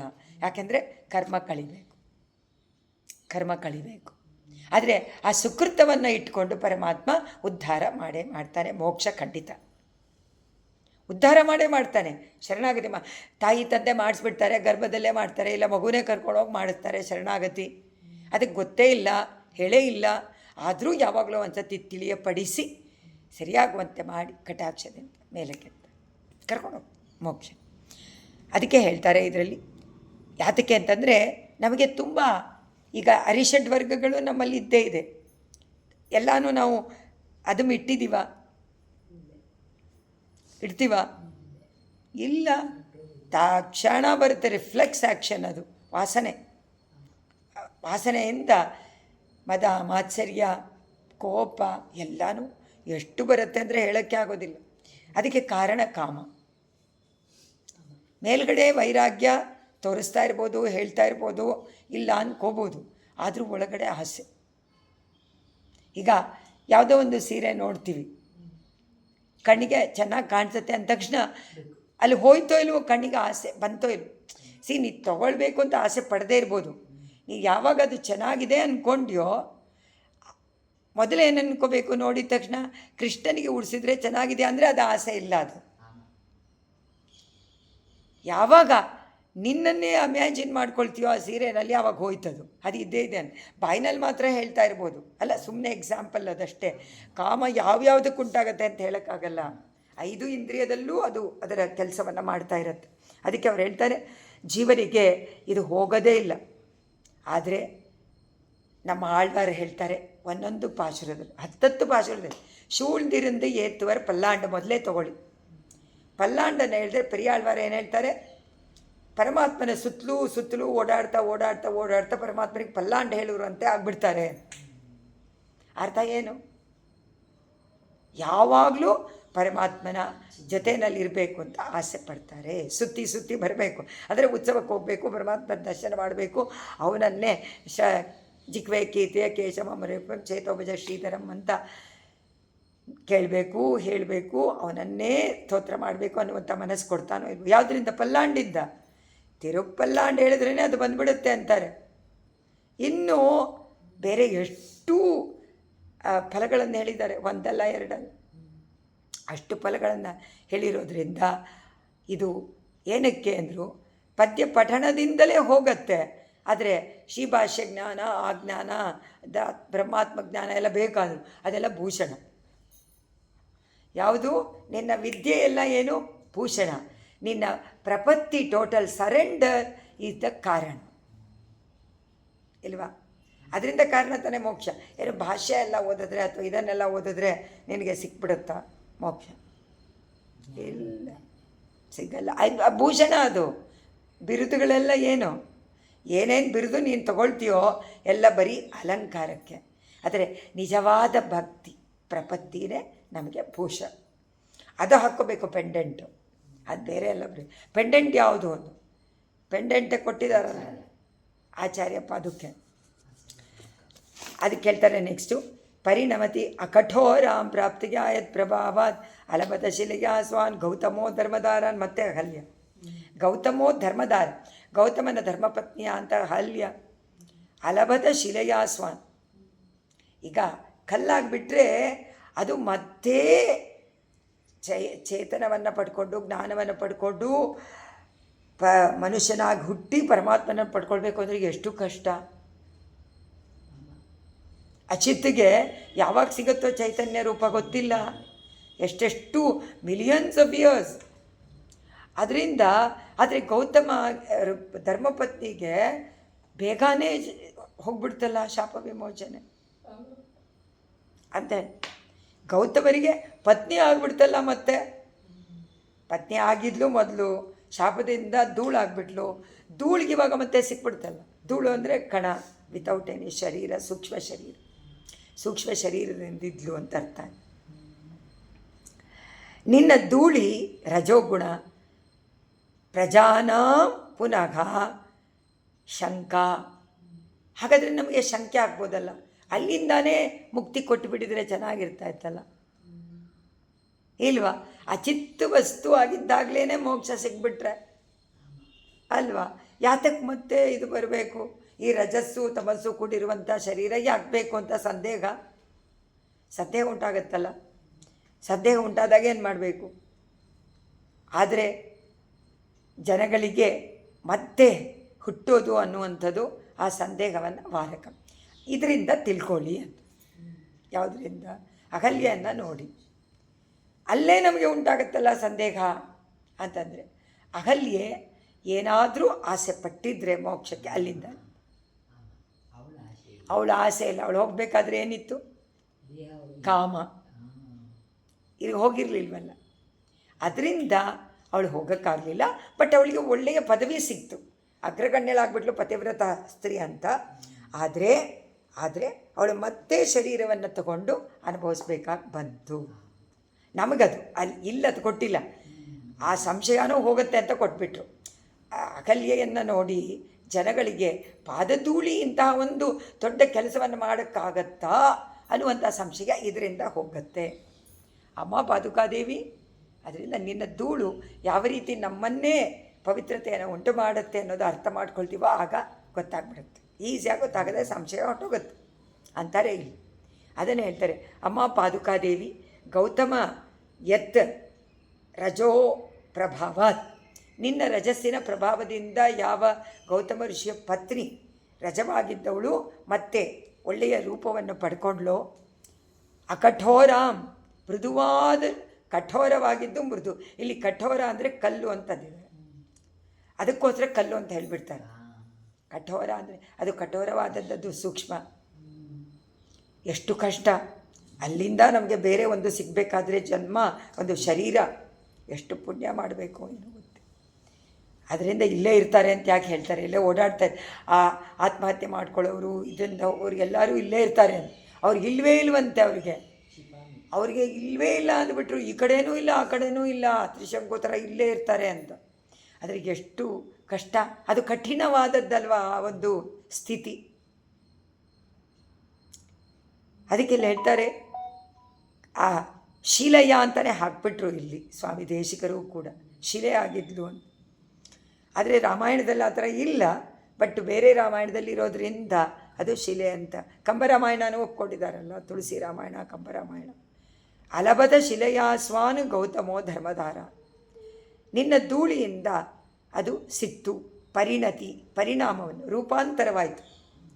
ರೂಪಾಂತರವಾಗಿ ಆ ಕಠಿಣವಾದಂಥ ದೇಹ ಹೋಗಿ ಮೃದುವಾದಂಥ ದೇಹ ಅಹಲ್ಯೆಗೆ ಬಂದುಬಿಡ್ತು ನಿನ್ನ ಧೂಳಿನಿಂದ. ತವ ನಿನ್ನ ರಜ ಕಣಗಳು ಪ್ರಜಾನಾಂ ಪುನಃ ಮತ್ತೆ ಹುಟ್ಟುವಿಕೆಯನ್ನು ಶಂಕ, ಸಂದೇಹವನ್ನು ನಿವಾರಿಸಿತು. ಅದರಿಂದ ಅಹಲ್ಯೆಯನ್ನು ನೋಡಿ ಭಕ್ತರಿಗೆ ಬರುವಂಥ ಶಂಕೆ, ಮತ್ತೆ ನನಗೇನು ಬರುತ್ತೋ, ಏನು ಜನ್ಮ ಬರುತ್ತೋ ಬೇಡವಲ್ಲ, ಹೇಗಪ್ಪ ಹೋಗಿಸ್ಕೊಳ್ಳೋದು ಅನ್ನುವಂತಹ ಶಂಕೆಯನ್ನು ನಿವಾರಣೆ ಮಾಡಿದ್ಯಾ ಇದನ್ನು ಇಟ್ಕೊಂಡು ಅಂತ ಹೇಳ್ಬಿಟ್ಟು. ಅದರಿಂದ ಇನ್ನೊಂದೇನು ಮಾಡುತ್ತೆ, ಪ್ರಶಮಯತಿ ರಜತೆ ರಾಗಯೋಗಂ ಪ್ರಜಾನ. ಮತ್ತು ಯಾವುದು ಕಾರಣ, ನಮಗೆ ಮುಕ್ತಿ ಸಿಗಬೇಕಾದ್ರೆ ನಮಗೆ ರಜೋಗುಣ ಹೋಗಬೇಕು. ರಜೋಗುಣ ಅಂದರೆ ಆಸೆ ಹೋಗಬೇಕು. ಆಸೆನೇ ಎಲ್ಲದಕ್ಕೂ ಕಾರಣ ಮಿಕ್ಕಿದ್ದಕ್ಕೆ. ಆ ಆಸೆ ಹೋಗಬೇಕು ಬೇರೆ ವಿಷಯದಲ್ಲಿ ಅಂದರೆ ಏನು ಮಾಡಬೇಕು, ಪಾದುಕಾದೇವಿಯ ರಜಸ್ಸು ನಮ್ಮ ರಜಸ್ಸನ್ನು ನಿವಾರಣೆ, ಮುಳ್ಳಿನಿಂದಲೇ ಕಿತ್ತಾಕ. ಸೊ ನೀನು ಆ ಥರ ಮಾಡಿ ಭಕ್ತರ ಸಂದೇಹವನ್ನು ಕೂಡ ನಿವಾರಣೆ ಮಾಡ್ತೀಯ. ರಜನಿ ನಿಗಮ, ತಿರ್ಗಾ ರಜನಿ ವಿಗಮ ಕಾಲೇ ಬಂದು ವಿಗಮ ಕಾಲ ರಾಮಗಾಧಾಂ ಪಟ್ಟಂತಗ ಕುಶಿಕತನಿಯ ಮುಖ್ಯಾಗ ಪಾದುಕೆ ಭಾವಯಂತೆ ಉಪಲ ಶಕಲ ಸಕ್ತೈ ತತ್ಪರಾಗೈರಕಾಂಡೆ ಜನಿತ ಮುನಿಕಳತ್ರಾನ ದಂಡಕಾರಣ್ಯ ಭಾಗಾನೆ. ರಜನಿ ವಿಗಮ ಕಾಲ, ಇದು ಎರಡು ಅರ್ಥನೂ ಹೋಗುತ್ತೆ. ನಾವು ಇದನ್ನು ಹೋಗೋದಿಂಥ ಕಾಲ ಇಲ್ಲ ಅಂದರೆ ರಜನಿ ರಾತ್ರಿ ಬರುವಂಥ, ರಾತ್ರಿ ಹೋಗುವಂಥ ಕಾಲ, ರಾತ್ರಿ ಕಾಲ ಬರುತ್ತೆ. ಕುಶಿಕತನೆಯ ಮುಖ್ಯಾಗ, ವಿಶ್ವಾಮಿತ್ರರು, ಕುಶಿಕತನೆಯ ಅಂದರೆ ಕೌಶಿಕ ವಂಶದ ಸಂತಾನವಾದಂಥ ವಿಶ್ವಾಮಿತ್ರರು ಮತ್ತು ಋಷಿಗಳು ದಂಡಕಾರಣ್ಯ ಭಾಗದಲ್ಲಿ, ದಂಡಕಾರಣ್ಯದಲ್ಲಿ ವಾಸ ಮಾಡ್ತಾ ಇರುವಂಥವ್ರೇನು ಮಾಡ್ತಾರೆ, ರಜನಿ ವಿಗಮ, ರಾತ್ರಿ ಹೋಗುವಂಥ ವಿಗಮ ಕಾಲದಲ್ಲಿ ಅಂದರೆ ಬೆಳಗ್ಗಿನ ಜಾವದಲ್ಲಿ ರಾಮಗಾಧ ಪಠಂತಗ, ರಾಮನ ಗಾದೆಯನ್ನು, ರಾಮನ ಕೀರ್ತಿಯನ್ನು, ಅವನ ವೈಭವವನ್ನು ಪಠಂತಗ ಅವರು ಪಠನ ಮಾಡ್ತಾರೆ. ಉಪಲ ಶಕಲ ಅಂತ ಹೇಳಿದರು ಇಲ್ಲಿ. ಅಂದರೆ ಅರ್ಥ ಏನು, ಅವಾಗ ರಾಮನ ಗಾದೆ ಹೇಳಬೇಕಾದ್ರೆ ವಿಶ್ವಾಮಿತ್ರರಿಗೆ ಅವರು ಆಮೇಲೆ ಇಲ್ಲ, ಅವರು ಮದುವೆ ಆದ ತಕ್ಷಣ ಆಮೇಲೆ ಇಲ್ಲ. ವಿಶ್ವಾಮಿತ್ರರು ಬಂದರೆ ಎಲ್ಲ ಇಲ್ಲವೇ ಇಲ್ಲ, ವಿಶ್ವಾಮಿತ್ರರು ಇಲ್ಲ, ಪರಶುರಾಮನು ಆ ಕ್ಷಣದಲ್ಲಿ ಬಂದು ಹೊಟ್ಟೋದ್ರು. ಒಂದೇ ಒಂದು ಕ್ಷಣ ಇಬ್ಬರ ಋಷಿಗಳದ್ದು. ಇವ್ರದ್ದು ವಿಶ್ವಾಮಿತ್ರರು ಅಲ್ಲಿವರೆಗೂ ಬಂದವರು, ಆಮೇಲೆ ಅವರ ಮೆನ್ಷನ್ನೇ ಇಲ್ಲ ವಿಶ್ವಾಮಿತ್ರರು. ಆದರೆ ಗಾದಾಪಟ್ ಅಂತ ಅಂದರೆ ವಿಶ್ವಾಮಿತ್ರರು ಏನೇನು ಅವನ ರಾಮನ ವಿಷಯದಲ್ಲಿ ನೋಡಿದ್ರು, ತಾಟಕ ಸಂಹಾರ ಅದು ಎಲ್ಲ ನೋಡಿದರು, ಆ ಕಾಲವನ್ನೇ ಯಾವಾಗಲೂ ಗಾದೆ ಅವ್ರು ಅದನ್ನೇ ಯಾವಾಗಲೂ ಪಠನ ಮಾಡ್ತಾಯಿದ್ದಂತ. ಅವ್ರಿಗೆ ಗೊತ್ತಲ್ಲ, ಸಾಮಾನ್ಯನಲ್ಲ ಇವನು ಪರಮಾತ್ಮ. ಅಹಂ ವೇದ್ವಿ ಮಹಾತ್ಮಾನಂ ರಾಮಂ ಸತ್ಯ ಪರಾಕ್ರಮ ಅಂತ. ರಾಮನ ಸತ್ಯವಂತ ಪರಾಕ್ರಮ ಎಲ್ಲವೂ ವೇದ್ಮಿ ಅಂದರೆ ಗೊತ್ತು ಅಂತ ವಸಿಷ್ಠರು ವಿಶ್ವಾಮಿತ್ರರು ಸಂಭಾಷಣೆ ಕಳಿಸು ಅಂತ ಕೊಟ್ಟಾಗ ದಶರಥನಿಗೆ ಒಪ್ಪಿಸೋಕ್ಕೋಸ್ಕರವಾಗಿ ಹೇಳುವಂಥ ಮಾತದು. ಅದರಲ್ಲಿ ಅದೇ ಹೇಳ್ತಾರೆ, ಅಹಂ ವೇದ್ಮಿ ಮಹಾತ್ಮಾನಂ ಅಂತ ತನಿ ಶ್ಲೋಕಿಯದು ವ್ಯಾಖ್ಯಾನ. ಪ್ರಿಯವಾಚನ ಪಿಳ್ಳೆ. ಎಷ್ಟೊಂದು ಅರ್ಥಗಳಾದರು. ಅಗಮ್ ಯಾರು, ವೇದ್ಮಿ ಅಂದರೆ ಯಾರು, ಮಹಾತ್ಮ ಅಂದರೆ ತುಂಬ ಚೆನ್ನಾಗಿದೆ. ಅವರ ವ್ಯಾಖ್ಯಾನಗಳಷ್ಟು ಚೆನ್ನಾಗಿದೆ ತನಿಶ್ಲೋಕಿ. ಅದಕ್ಕೆ ಹೇಳ್ತಾರೆ, ವಿಶ್ವಾಮಿತ್ರ ಮಹರ್ಷಿಗಳೆಲ್ಲ ರಾಮಚಂದ್ರನ ಚರಿತ್ರೆಯನ್ನು ಗಾದಾ ಪಠಂತಿ ಅಂದರೆ ಹೇಳ್ತಾ ಇರ್ತಾಯಿದ್ರು. ಯಾವಾಗಲೂ ಅನುಸಂಧಾನ ಮಾಡ್ತಾ ಇದ್ದಾಗ ದಂಡಕಾರಣ್ಯದಲ್ಲಿ ಬಂದಾಗ ಒಂದು ಸಲ ನಿನ್ನ ಧೂಳಿ ಒಂದು ಕಲ್ಲಿಗೆ ತಗಲಿ ಅಹಲ್ಯ ಆಗ್ಬಿಟ್ಲ. ಅದೇ ವಿಷಯವನ್ನು ಈ ಥರ ಒಂದೇ ವಿಷಯವನ್ನೇ ಹೇಳ್ಬೇಕು ಇವಾಗ ಪೂರ್ತಿ ಇದರಲ್ಲಿ ರಾಗ ಪದ್ಧತಿನಲ್ಲಿ, ಪರಾಗ ಪದ್ಧತಿ. ಮಹರ್ಷಿ ಪತ್ನಿಯರೆಲ್ಲ ನೋಡಿದ್ರಂತೆ. ಅವಾಗ ಏನು ಹೇಳಿದ್ರು, ಪುಷ್ಪ ಪದ್ಧತಿನಲ್ಲಿ ದಂಡಕಾರಣ್ಯದಲ್ಲಿ ಋಷಿಪತ್ನಿಯರು ಈಗಲೂ ಕೂಡ ಪಾದುಕೆಗೆ ಪೂಜೆ ಮಾಡ್ತಾರೆ ಅಂತ ಹೇಳಿದ್ರು. ಪುಷ್ಪ ಪದ್ಧತಿ ದಂಡಕಾರಣ್ಯದಲ್ಲಿರುವಂತಹ ಯಾವಾಗ ಅಂದರೆ ಈಗಲೂ ಮಾಡ್ತಾರೆ, ಆಗಲೂ ಮಾಡಿದ್ರು ಅಂತ. ಯಾಕೆಂತಂದರೆ ರಾಮ ಹೊಟ್ಟೋಗ್ಬಿಟ್ಟ, ಪಾದುಕೆನ ತೊಗೊಂಡು ಬಂದರು. ಪಾದುಕೆ ಭರತ ತೊಗೊಂಡು ಬಂದಾಗ ಇಟ್ಟು ಪೂಜೆ ಮಾಡಿ ಕಳಿಸಿದ್ರು. ಆಮೇಲೆ ಏನು ಮಾಡಬೇಕು? ರಾಮನೂ ಇಲ್ಲ, ಪಾದುಕೆನೂ ಇಲ್ಲ. ಆದ್ದರಿಂದ ಅವ್ರು ಹೇಳಿದ್ರಂತೆ ರುಚಿಗಳು, ಇಲ್ಲಿ ಮರದ ಅಡಿನಲ್ಲಿ ಒಂದು ಪಾದುಕೆ ಇಟ್ಬಿಟ್ಟು ಪೂಜೆ ಮಾಡಿ ಹೂವನ್ನು ಅವರಿಬ್ಬರಿಗೂ ಹೋಗುತ್ತೆ. ಭಕ್ತಿಯಿಂದ ಕೊಟ್ಟರೆ ಹೋಗುತ್ತೆ. ಅದೇ ತರಹ ಇಲ್ಲಿ ರಾಮಗಾಧಾಂ ಪಠತ್ತಗ, ರಾಮಗಾದೆಯನ್ನು ಪಠನ ಮಾಡಿದಾಗ ಏನಂತ ಹೇಳಿದ್ರು, ಆ ಒಂದು ಚರಿತ್ರೆಯಲ್ಲಿ ರಾಮನ ಪಾದದ ಧೂಳಿ ಒಂದು ಕಲ್ಲನ್ನು ಒಂದು ರೂಪವತಿಯಾದಂಥ ಒಂದು ಹೆಣ್ಣಾಗಿ ಮಾರ್ಪಾಡು ಮಾಡಿಬಿಡ್ತು ಧರ್ಮಪತ್ನಿಯನ್ನು ಅಂತ ಮಾಡಿದ್ರು. ಒಂದು ಕಲ್ಲಿಗೆ ತಗಲಿದ ತಕ್ಷಣ ಒಂದು ಕಲ್ಲು ಮಹರ್ಷಿಯ ಧರ್ಮಪತ್ನಿ ಅಹಲ್ಯಾದೇವಿ ಆಗಿಬಿಟ್ಲು ಮತ್ತೆ ಅಂತ ಅವರ ಮನಸ್ಸು ಅಲ್ಲೇ ಹೊಟ್ಟೋಗ್ತಾ ಇತ್ತಂತೆ. ದಂಡಕಾರಣ್ಯದ ಋಷಿಪತ್ನಿಯರ ಮನಸ್ಸು, ಆ ಋಷಿಗಳ ಮನಸ್ಸು ಎಲ್ಲಿ ಹೋಯಿತು? ಅಹಲ್ಯ ಶಾಪ ವಿಮೋಚನೆ ಮಾಡಿದಂಥ ಪಾದ. ಈಗಲೂ ನಾವು ಗಾದೆ ಮಾಡ್ತೀವಲ್ಲ, ಕೀರ್ತನೆಗಳಲ್ಲೆಲ್ಲ ಇದೆಯಲ್ಲ, ಅಹಲ್ಯೆ ಹೆಣ್ಣಾಗಿದ್ದು ಅಂತಾನು ಪಾದದ ವೈಭವನ ಹೇಳ್ತಾರೆ. ವರುಷಗಡ ಮುದೈತ ಕಾಲು ನರ್ತನ ಅದ್ರಲ್ಲಿ ಬರುತ್ತೆ. ಅದೇ ಬಂದು ನಮ್ಮಾಳ್ವಾರರ ನಾಲ್ಗೆಲಲ್ಲಿ ಕೂತಿದೆ, ಅಲ್ಲಿ ಆ ಪಾದದೊಳಿ ಕೂತ್ಕೊಂಡಿದ್ದೆ. ಪಾದ ಯಾರು? ಪಾದಕ್ಕೇನೆ ಕೂತ್ಕೊಂಡ್ಬಿಟ್ಟಿದ್ದಾಳೆ ನಮ್ಮಾಳ್ವಾರ ಅಂತ ಹೇಳ್ತಾರೆ. ಅದರಲ್ಲಿ ಸ್ವಾಮಿ ದೇಶಿಕರ ವರ್ಣನೆ, ಇದು ದೇಶಿಕರೇ ತಾನೆ, ಅದು ತಮಿಳು, ಇದು ಸಂಸ್ಕೃತ. ಅದನ್ನು ಹೇಳಿ ಈ ವಿಷಯದಲ್ಲಿ ಅವರ ಮನಸ್ಸು ಯಾವಾಗಲೂ ಋಷಿಗಳ ಮನಸ್ಸು ರಾಮನ ಗಾದೆ ಹೇಳಿದ ತಕ್ಷಣ ರಾಮನ ಆ ಪಾದಧೂಳಿನಲ್ಲಿ ನೆಲೆಸಿಬಿಡ್ತಾಯಿತ್ತು. ಪಾದಧೂಳಿ ಪಾದುಕಾ ದೂದಿ ತಾನೇ ಮಾಡಿದ್ದ ಅಹಲ್ಯ ಶಾಪ ವಿಮೋಚನೆ ಅಂತ ಇದಕ್ಕೆ ಅರ್ಥ ಮಾಡಿದ್ದಾರೆ. ಶುಭ ಸರಣಿ ರಜೋಭಿಗಿ ಶೋಭಯಂತಿ ಧರಿತ್ರಿ ಪರಿಣಿತರಮಣೀಯಾನ್ ಪ್ರಕ್ಷರಂತಿ ಪುಮರ್ಥಾನ್ ಭವತಿ ಭುವನ ವಂದ್ಯ ಪಾದುಕೆ ರಂಗವರ್ತು ಶರಳಪುಪಗತಾನ ಶಾಶ್ವತಿ ಕಾಮಧೇನು. ಶಾಶ್ವತಿ ಕಾಮಧೇನು ಕೊಡುವಂತಹ ಫಲಗಳೆಲ್ಲ ಏನು? ಅಶಾಶ್ವತವಾದ, ಐಹಿಕ. ಏನು ಕೇಳಿದ್ರು ಕೊಡುತ್ತೆ. ಮೋಕ್ಷ ಕೇಳಿದ್ರೆ ಕೊಡುತ್ತಾ? ಇಲ್ಲ. ದೇವತೆಗಳು ಎಲ್ಲರೂ ಅದನ್ನೇ ಮಾಡ್ತಾರೆ, ಕೇಳಿದೆಲ್ಲ ಕೊಡ್ತಾರೆ. ಮೋಕ್ಷ ಕೊಡಬೇಕಾದ್ರೆ ಅಲ್ಲಿ ಹೋಗು ಅಂತಾರೆ, ಕರ್ಕೊಂಡು ಹೋಗ್ಬಿಡ್ತಾರೆ, ಬನ್ನಿ ನಾವು ಹೋಗೋಣ ಅಂತ. ಆದರೆ ಅವ್ರು ಪ್ರಾರ್ಥನೆ ಮಾಡಲ್ಲ, ನೀ ಪ್ರಾರ್ಥನೆ ಮಾಡ್ಕೊಂಡು ಮೋಕ್ಷ ಕೊಡ್ತಾನೆ ಅನ್ನುವಂಥದ್ದು. ದೇವತೆಗಳು ಅವರಿಗೆ ಪೂಜೆ ಉಂಟಾ? ಅವರು ಬರೀ ಶಬ್ದ ಮಾತ್ರ ತಾನೇ, ಶಬ್ದ ಮಾತ್ರ ಅಂತ. ಇದು ಬ್ರಹ್ಮಸೂತ್ರದಲ್ಲಿ ಇದು ತುಂಬ ಒಳ್ಳೆಯ ಒಂದು ವಿಚಾರ. ಅದು ಇವಾಗ ಹೇಳೋಕ್ಕಾಗಲ್ಲ, ಏನಿವೆ ಆಮೇಲೆ ನೋಡಿ. ವೇದಾಂತ ಶುಭ ಸರಣಿ ಶಿರೋಬಿಗಿ ರಜೋಬಿಗಿ ಶೋಭಯಂತಿ ಧರಿತ್ರಿ. ರಂಗನಾಥನ ಪಾದುಕೆಗೆ ಭುವನ ವಂದ್ಯ, ಸಕಲ ಭುವನ ವಂದ್ಯ, ಸಕಲ ಲೋಕದವರೂ ನಮಸ್ಕಾರ ಮಾಡುವಂಥ ಪಾದುಕೆಗೆ. ಎಲ್ಲರೂ ಪಾದುಕೆಯನ್ನು ನಮಸ್ಕಾರ ಮಾಡ್ತಾರೆ. ಸೇವಿಸಲ್ಪಡುವಂಥವಳೇ ಶುಭ ಸರಣಿ ರಜೋಬಿ. ಕ್ಷೇಮವನ್ನು ಉಂಟು ಮಾಡುವಂಥ ಎಲ್ಲೆಲ್ಲಿ ನೀವು ಹೋಗ್ತೀಯೋ ಅಲ್ಲೆಲ್ಲ ಶುಭ ಸರಣಿ. ಸರಣಿ ಅಂದ್ರೇನು? ಒಂದಾದ ಮೇಲೆ ಒಂದು ಕಂಟಿನ್ಯೂಯಸ್, ಅನುಸೃತವಾಗಿ ಬರುವಂಥದ್ದು. ಎಲ್ಲೆಲ್ಲಿ ಪಾದುಕಾದೇವಿ ಹೋಗ್ತಾಳೋ ಅಲ್ಲೆಲ್ಲ ಕ್ಷೇಮ, ಕಂಟಿನ್ಯೂ. ಒಳ್ಳೆ ಚೈನ್ ರಿಯಾಕ್ಷನ್ ಥರ ಆಗ್ಬಿಡುತ್ತಂತ. ಚೈನ್ ಥರ ಮಾರ್ಗ ಧೂಳಿ ಧರಿತ್ರಿ. ಅದೇನು ತೋರಿಸುತ್ತೆ? ಭೂಮಿಯನ್ನೇ ನೀನು ಪವಿತ್ರಿಗೊಳಿಸ್ಬಿಡ್ತೀಯ. ಭೂದೇವಿನೇ ಪವಿತ್ರಳಾಗಿಬಿಡ್ತಾಳೆ ನಿನ್ನ ಧೂಳಿನಿಂದ. ಶೋಭಯಂತಿ ಕ್ಷೇಮ ಪರಿಣತಿ ರಮಣೀಯಾನ್. ಆಮೇಲೆ ಕಡೆಯಲ್ಲಿ ಏನಾಗುತ್ತೆ?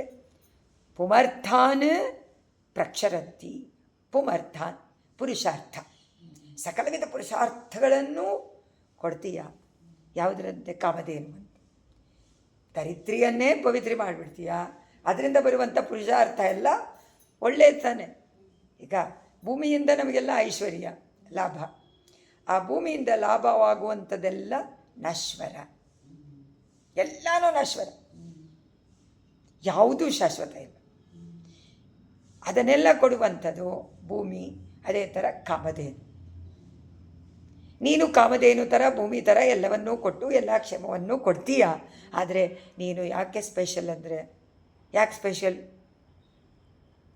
ಸಕಲ ವಿಧ ಪುರುಷಾರ್ಥಗಳನ್ನು ಕೊಡ್ತೀಯ, ಎಲ್ಲರಿಂದಲೂ ಸೇವಿಸಲ್ಪಡ್ತೀಯ.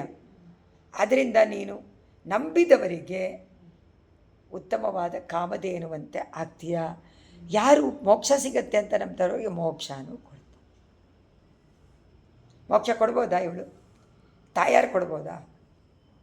ತಾಯಾರು ಕೊಟ್ಟರೆ ಇವಳು ಕೊಡ್ತಾಳೆ ತಾಯಾರು ಅಂತ.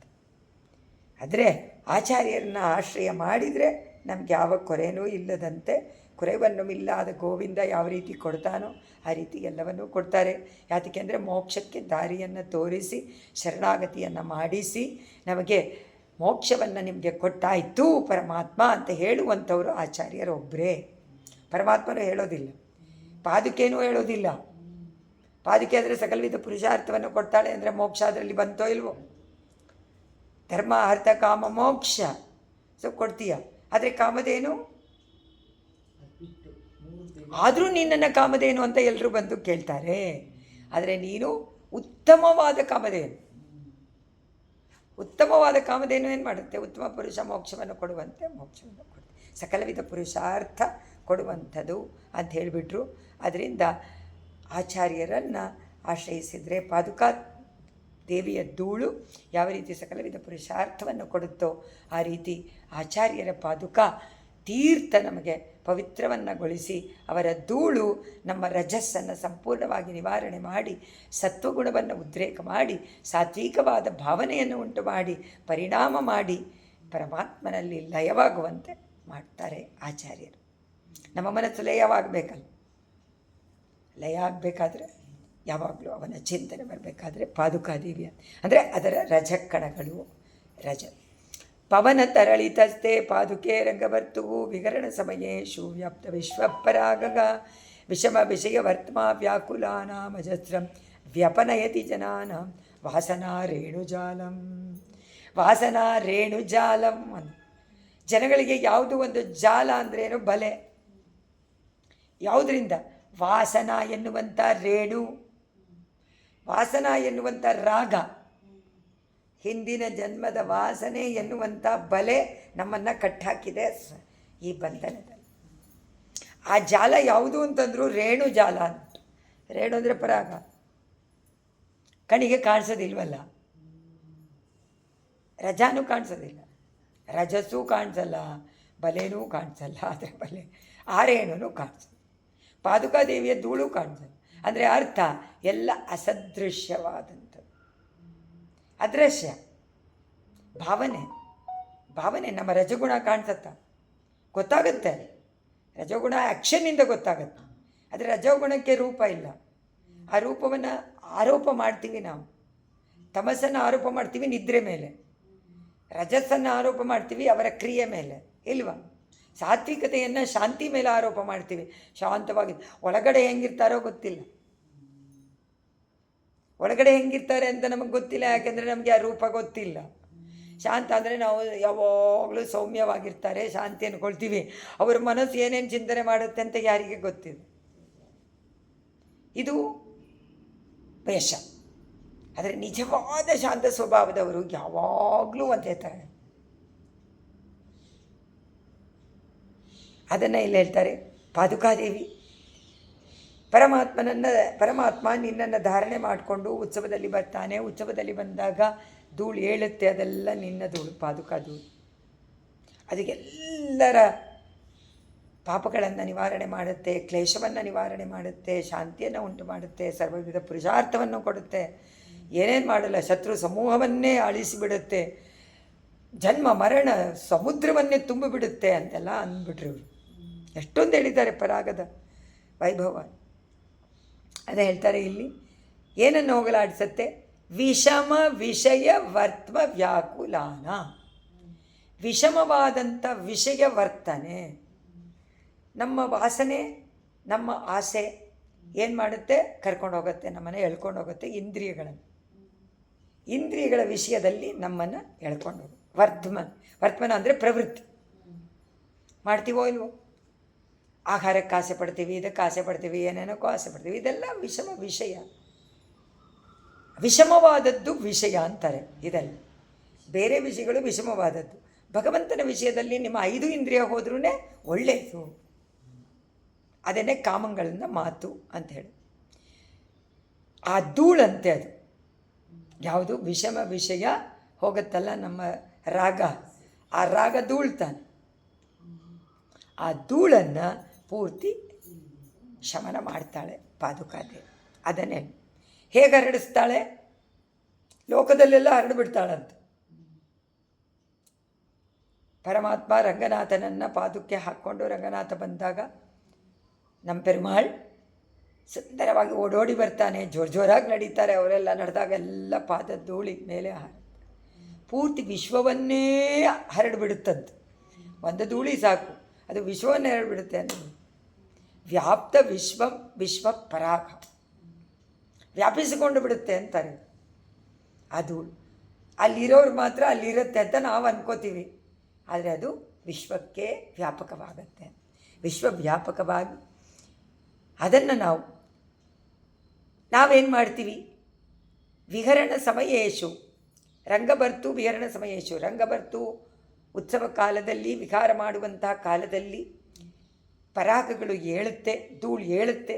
ಆ ಧೂಳು ವಿಶ್ವವನ್ನೇ ಪೂರ್ತಿಯಾಗಿ ವ್ಯಾಪಿಸಿಕೊಂಡು ಏನು ಮಾಡುತ್ತೆ? ವಿಷಮ ವಿಷಯವರ್ತ್ಮ ವ್ಯಾಕುಲ ನಾಮಜಸ್ರಂ. ಯಾರ್ಯಾರು ವಿಷಮವಾದ ವಿಷಯದಲ್ಲಿ ಈಡುಪಟ್ಟಿರ್ತಾರೋ ಅದರಲ್ಲೇ ಹೋಗಿ ಅನುಭವಿಸೋಕ್ಕೆ ಆಸೆ ಪಡ್ತಾ ಇರ್ತಾರೆ. ಅವರನ್ನೆಲ್ಲ ವ್ಯಾಕುಲ ವ್ಯಪನಯತಿ ಜನಾನ ವಾಸನ.